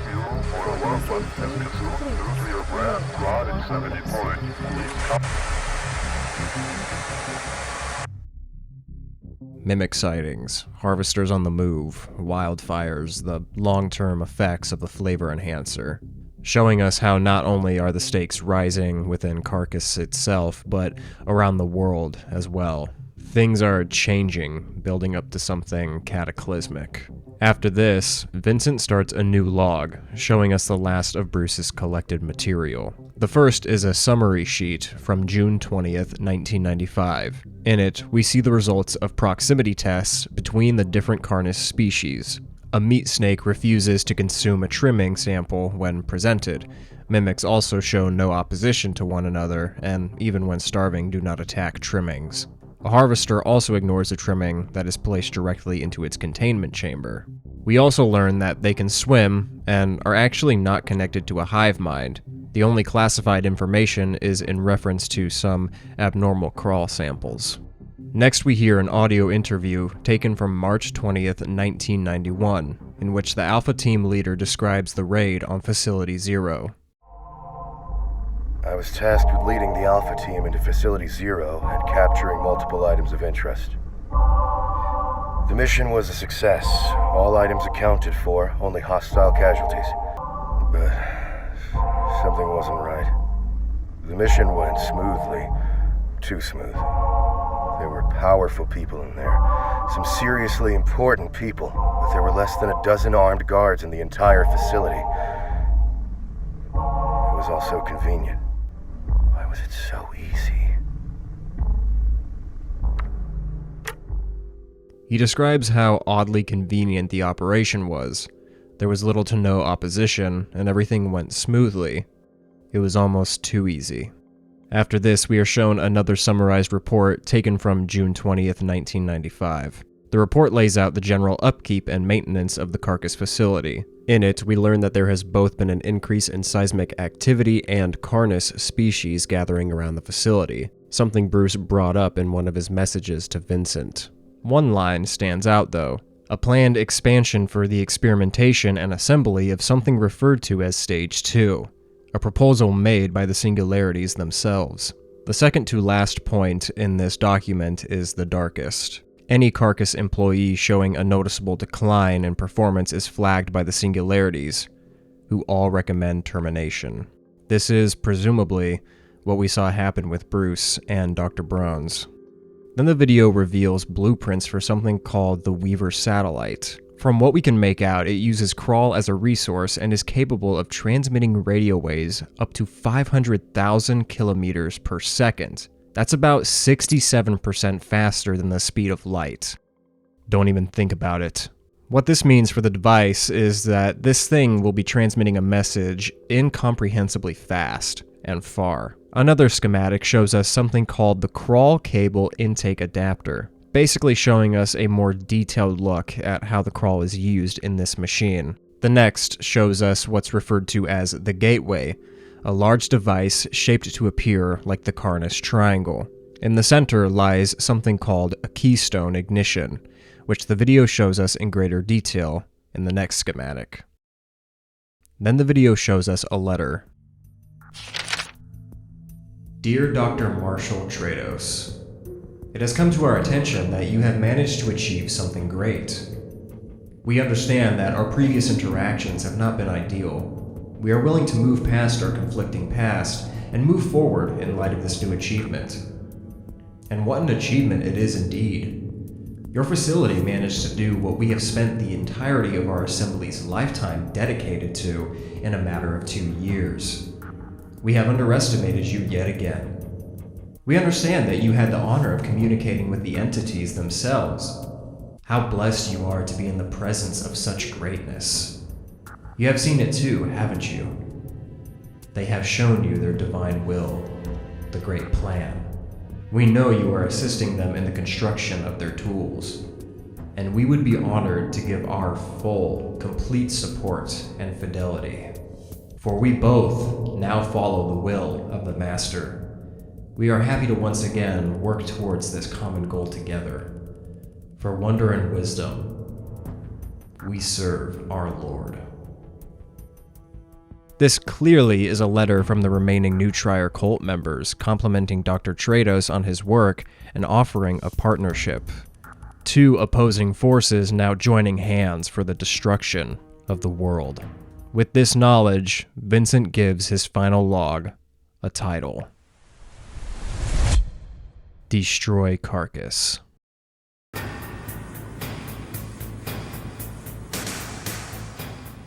He then infiltrates a Carcass server and sees lists of terminated employees as well as those scheduled to be next. The report states that they will need to bring in more employees to compensate for the number of terminations taking place. We are shown a list of the new hires. Several are confirmed New Trier cult members, meaning Dr. Trados agreed to the deal specified in the letter we saw earlier. But one employee stands out and is even highlighted for us. Christopher Ainsley as the new data engineer, who bears a striking resemblance to Vincent Barrar. On August 22, 1995, we are shown a report on more facility maintenance. A gas leak is mentioned, the arrival of new human volunteers for testing is well underway, a need to restore radio contact with Facility Zero, and the updating of the main database software. For this, they bring in their new data engineer.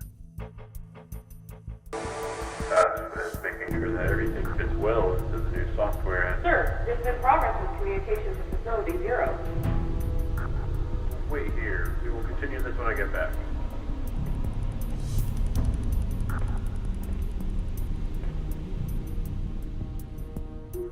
We see footage of Vincent inside the Carcass facility. When he gets the chance, he sneaks his way into one of the file storage rooms and sets it ablaze, causing the facility's alarms to go off. He uses this distraction to set another fire in the server room. And through red flashing lights, we can see he has made his way to the observation room. But just as he is presumably about to set another fire, the door shuts behind him, trapping him inside.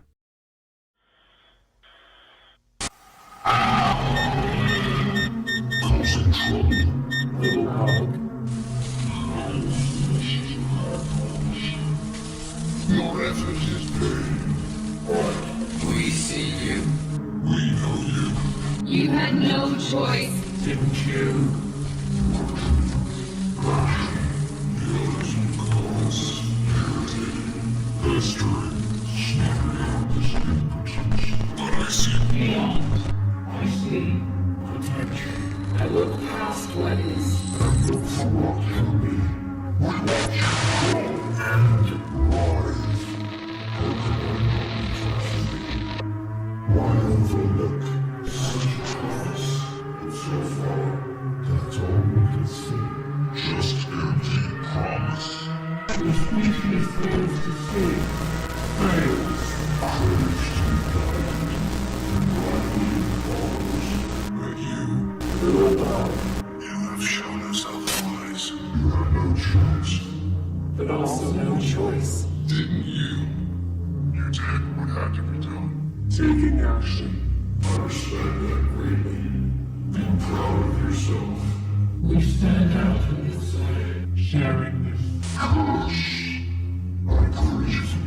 But still, you had no chance. We see you. We know you. We knew you would try. We counted on it. You're Blinded by our grandeur. We shall take it from here. Detach from them. They have used up their worth. not like you. Go now. Your passion has spared you. Continue to feed us. We take our leave. As thanks.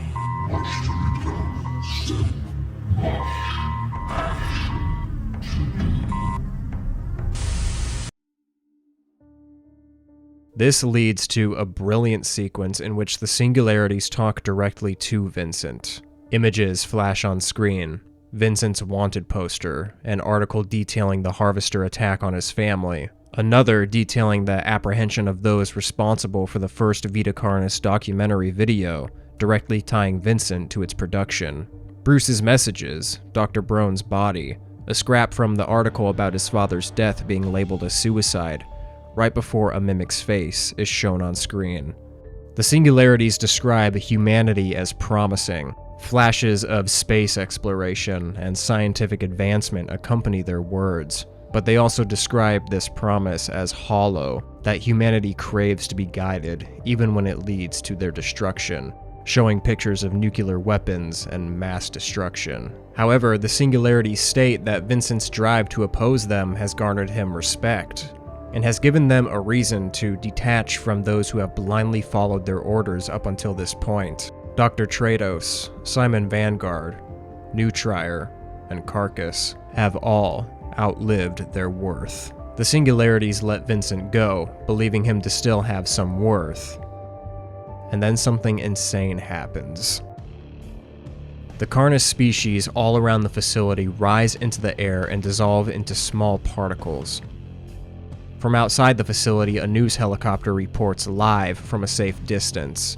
We can see the 7 singularities rise up from the facility and form a circle.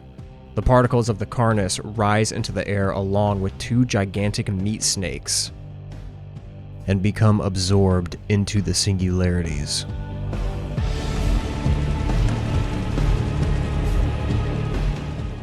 The video cuts to another helicopter showing a terrifying image. The monoliths are moving for the first time ever, crossing the sea and heading to the mainland. Cutting back to the view outside Carcass, we see a winged creature rise up from the smoke of the facility, the result of the singularities finally joining together with the mass of the facility's Carnis and the 2 meat snakes we saw earlier. The monoliths begin eviscerating populated towns and cities.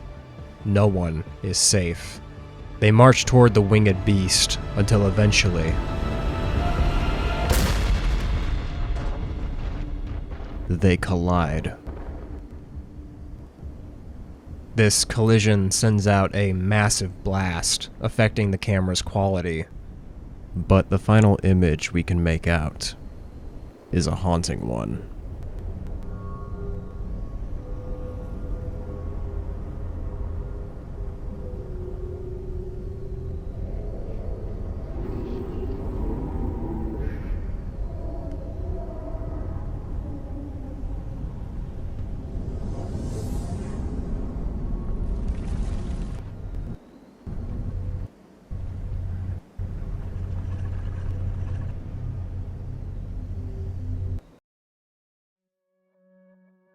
This finale basically sent us from 10 to 100 faster than the speed of light.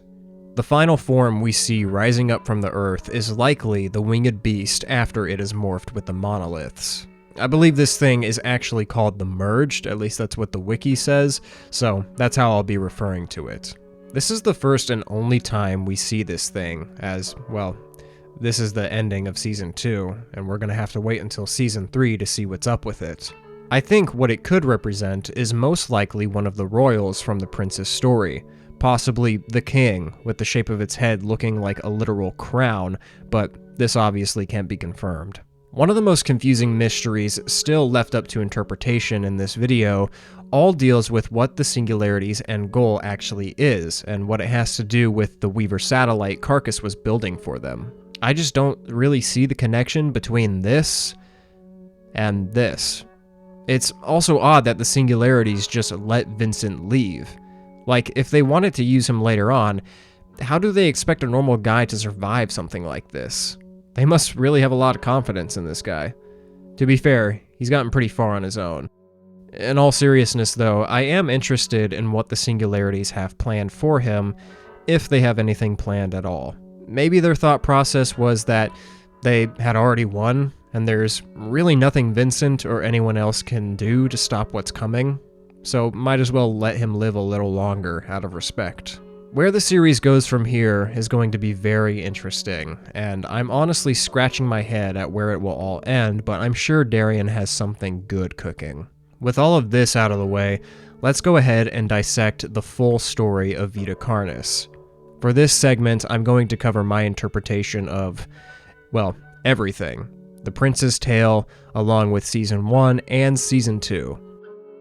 Buckle up, because we have a lot of stuff to talk about. Ready? Here we go.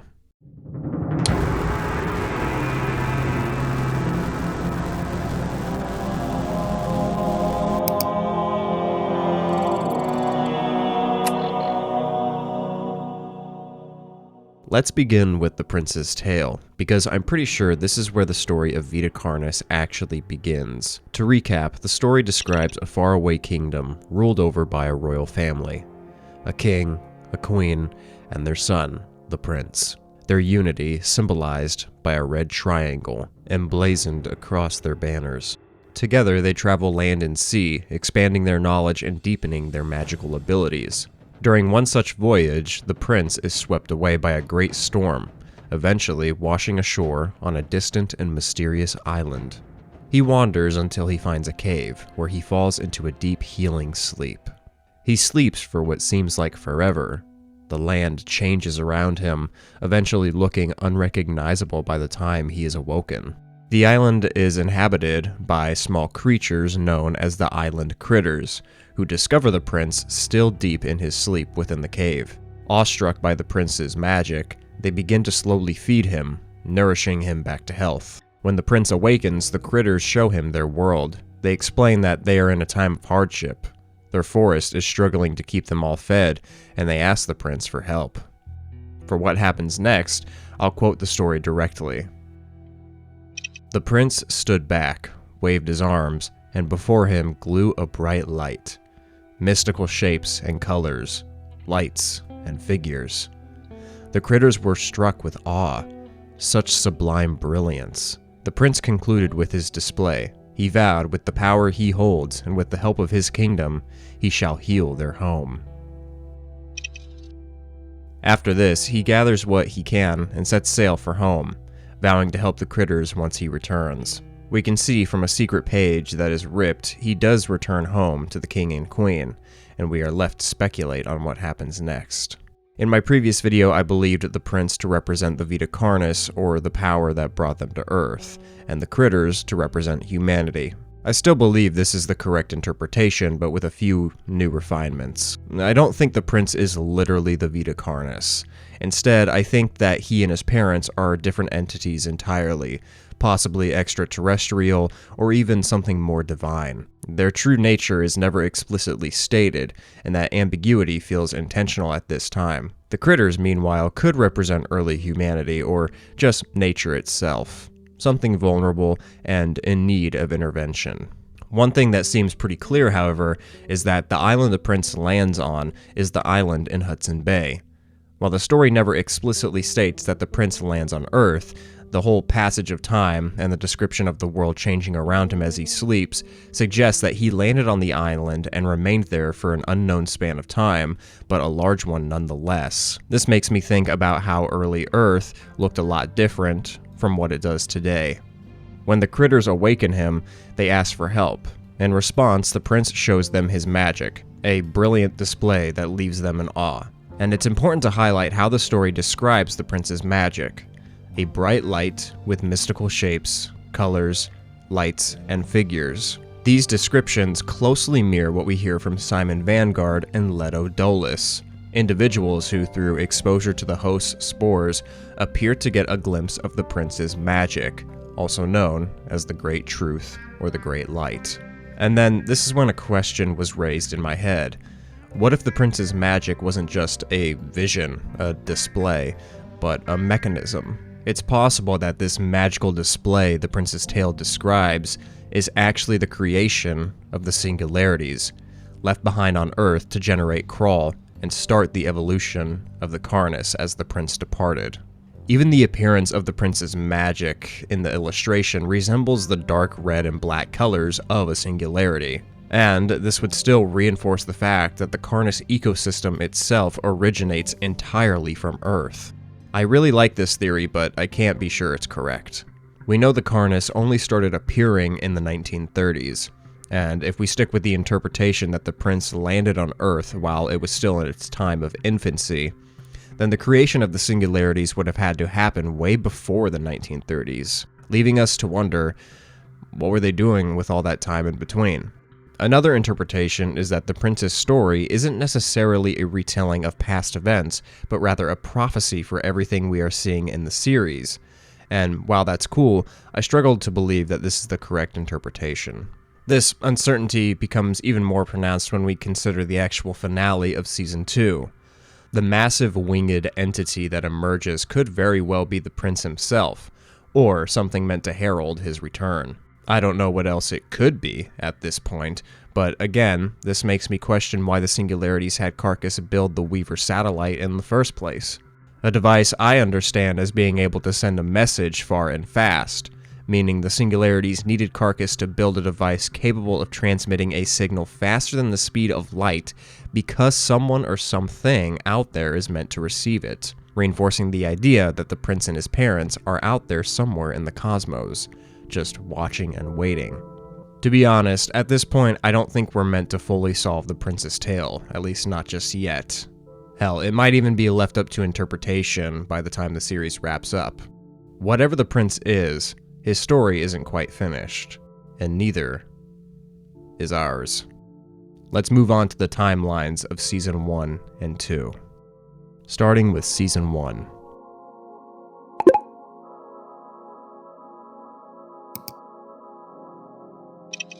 By the 1930s, reports of anomalous organisms, later classified as the Vita Carnis, began surfacing across the globe.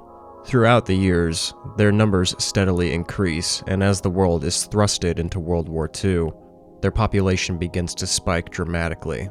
Sometime before or during 1945, a cult was formed to worship these new forms of life. In 1945, the leader of this cult and Canadian soldier, Simon Vanguard, discovers something extraordinary in a railway tunnel located beneath Germany, an entity that would later go on to be classified as a singularity. As a form of worship, the cult begins to feed the meat snake using corpses from the war, causing it to grow to a gigantic size. It's at this point I need to bring up something I mentioned in my previous video. In that video, I said that this meat snake pretty much vanished without a trace, and that is still true, but we didn't actually know when this happened. Due to evidence given to us in the form of a small newspaper clipping, I theorized that in 1947 a second meat snake was discovered, but now I don't think that's the case. In Simon Vanguard's interrogation, the interviewer confirms that the meat snake vanished in 1947. So, we know about your connections to the railway tunnel in 1945. We also know that you were involved when the creature disappeared in 47. What was the reason you kept feeding it after the war? What this means, in short, is that Simon met a singularity for the first time in 1945. The cult begins to feed a meat snake using corpses from the war. That meat snake is then discovered to have grown to a massive size and then disappears in 1947, likely by performing mitosis. After this, we jump forward to the year of 1968, where Vincent Barrar is born, and begins to grow up in a world full of some very odd and very dangerous creatures. In 1972, the monoliths appear, 7 in total, forming a circle around the mysterious Hudson Bay Island, and the overall population of the Carnis spikes yet again. As the world continues to cycle, the monoliths remain still and silent, doing nothing and remaining a mystery for years. During this period, the cult begins expanding the scope of its influence, infiltrating governments across the globe and recruiting high-ranking officials. Either before or during this rise, they establish Facility Zero as their central base of operations. Within Facility Zero, they manage to contain the 7 singularities for an unknown goal, keeping them secret from the public eye. Notably, harvesters begin migrating towards the island for defensive positions, a movement the general public wasn't prepared for. While hiking in the surrounding area, Vincent's mother and sibling are killed by one of these migrating harvesters. Vincent and his father report this to the police, but they refuse to deal with the harvester, showing that the cult has likely gained power over the Canadian authorities. Moving forward into our next concrete year, in 1980, Vincent's father, now researching the Carnis for himself, is tragically killed by a mimic. Once again, the police prove they are corrupt, labeling the death as a suicide, despite many eyewitness testimonies. Vincent is left alone and traumatized, instilled with intense survivor's guilt and a relentless desire to stop what is happening to the world at all costs. 3 years later, in 1983, Chris and Janice Grady attempt to film an amateur documentary about the death of Vincent's father, traveling to the location late at night to film, only for both of them to get attacked by the same mimic that killed Vincent's father. The whole ordeal is caught on camera. As a response to the growing paranoia of the public, the cult releases a mimic defense video in 1986, but also uses it as an opportunity to blatantly give false information, putting many people in harm's way. A year later, in 1987, the Living Meat research documentary is released by a group of students and is quickly confiscated by authorities who claim the documentary contained sensitive material. The sensitive material in question being small hints of information, newspaper clippings, mimic attacks caught on video, storybook pages, and singularity information, all inserted into the video by Vincent, without his fellow students knowing. This tracks because he would be around 19 years old at the time, using this project as an opportunity to get the general public thinking about what's actually happening. A young adult joining a collaborative effort but with his own motive. His name is mentioned to the authorities, and by 1988, Vincent is declared a wanted individual and goes into hiding, compiling data on both the Carnis and the institution covering them up. He writes digital logs to himself, noting in 1989 how the harvesters are moving towards the island in Hudson Bay, in the same cycle that got his mother and sibling killed. Hitting the year of 1990, the cult establishes New Trier Co., launching their product, the Flavor Enhancer, into storefronts. A strategy disguised as a nutrition company to expose the people of the world to the host's spores, slowly showing them the great light they have been worshipping for years. This is where Vincent notices an organization pushing back against New Trier, Carcass, an organization that could be a powerful ally in his fight against the cult and the Carnis. On December 30th, 1990, Carcass receives a package from Vincent containing all the information he has gathered throughout the years, traced back to one location, Facility Zero. Carcass acts on this information almost immediately, launching a raid on the facility that results in the capture of many cult members, including Simon Vanguard, several Vita Carnis species, and the 7 Singularities themselves, leading us into Season 2.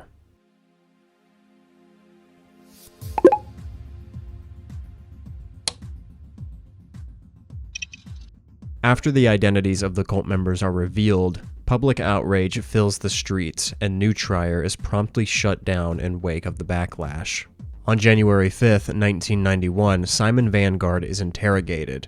Little practical information is gathered from this interrogation, however, as Simon offers only cryptic hints for his reasoning behind his intense devotion to the Carnis. On March 20th, 1991, the Alpha Team leader of the Facility Zero raid is interviewed, opening up about how strangely simple the operation was. With hindsight, we know that this is probably because the cult planned the whole thing from the beginning, knowing the Singularities would be able to essentially convert the leaders of Carcass, gaining them another powerful ally to aid their mysterious goals. By June 30th, 1991, Carcass research is well underway, and Dr. Trados, the head director and doctor at Carcass, records an audio log detailing the discoveries of their research so far. One especially important discovery is the implication that all Carnis species originate from organic matter straight from Earth due to the Singularity's ability to synthesize crawl from deceased organisms. They also learn that the Carnis are drawn heavily to radio waves, suggesting they play a crucial role in the communication between each species. This research continues through 1991 and 1992. On November 27th, however, a cleaner is severely injured in V1's chamber, breaking his femur due to a nasty fall from a ladder.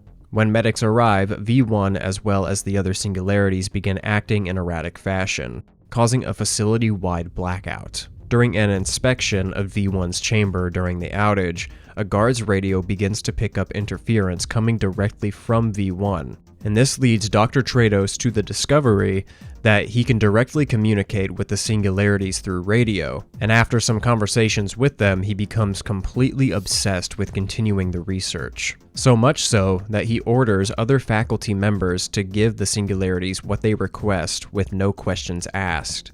This is all in order to impress the UN so that they will continue to fund Carcass research. On December 1st, 1992, V1 begins to educate itself through television, explaining all the different TV segments we see throughout Season 2. During this time, it is also discovered that each Singularity has its own personality and individual consciousness that ties directly to each Vita Carnis species. On December 3rd, 1993, the UN arrives at the facility and are greeted by V1, who persuades them into a partnership.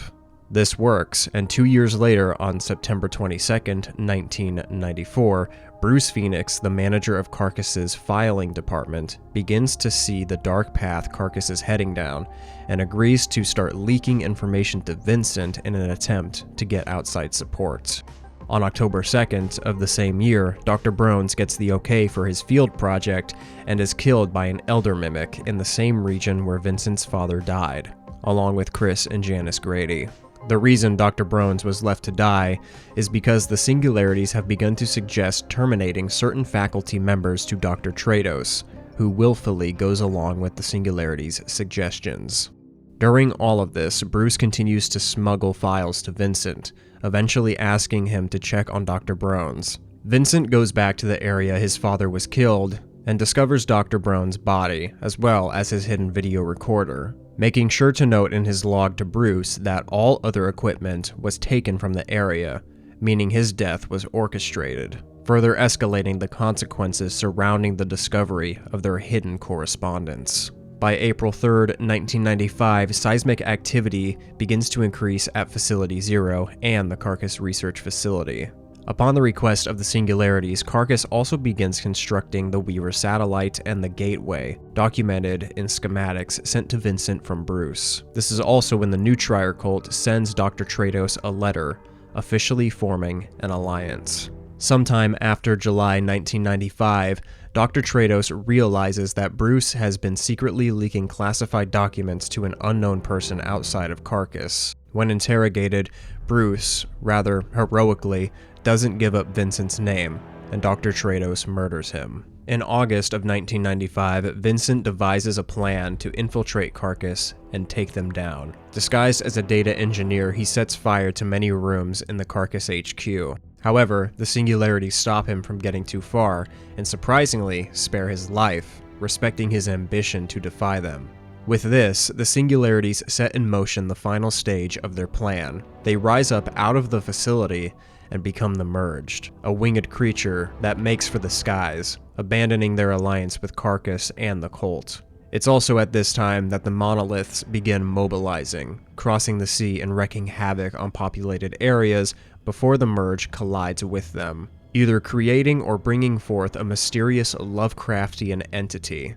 Crowned and massive, it spreads its wings and makes for a blood-red sky, leaving us confused and curious. And that, my friends, is where the story of Vita Carnis leaves us for now.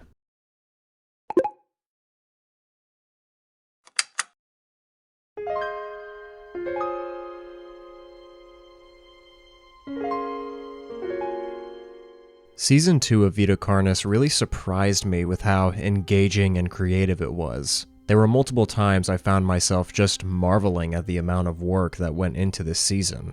Not only do you have 3D animation, convincing practical effects, and tons of voice acting, but also a very well-balanced narrative tying the whole thing together, keeping it engaging from start to finish. It honestly makes me really excited for Season 3, and I urge you all to go support Darian in any way that you can. His passion deserves to be rewarded. It's truly inspiring. And if you have made it this far into the video, thank you, truly. Seeing an audience grow on this channel throughout my recent uploads has been incredibly rewarding for me. I wanted to make this video because many of you requested it, and I sincerely hope that you enjoyed it. If you would like to support me more directly, as I am not a full-time YouTuber, consider becoming a member, like Josh Bowden 485, Vlad Nomtasev, and the ever-present Bishop 9, or by picking up some merch from the description below, but honestly, just a view or a comment means the world to me. There are still mysteries in Vita Carnis that I couldn't get to with this video, and I would love to hear your interpretations. Again, thank you all so much for watching this video, and be sure to always stay aware and stay safe. Good night, and God bless, my friend. Bye-bye.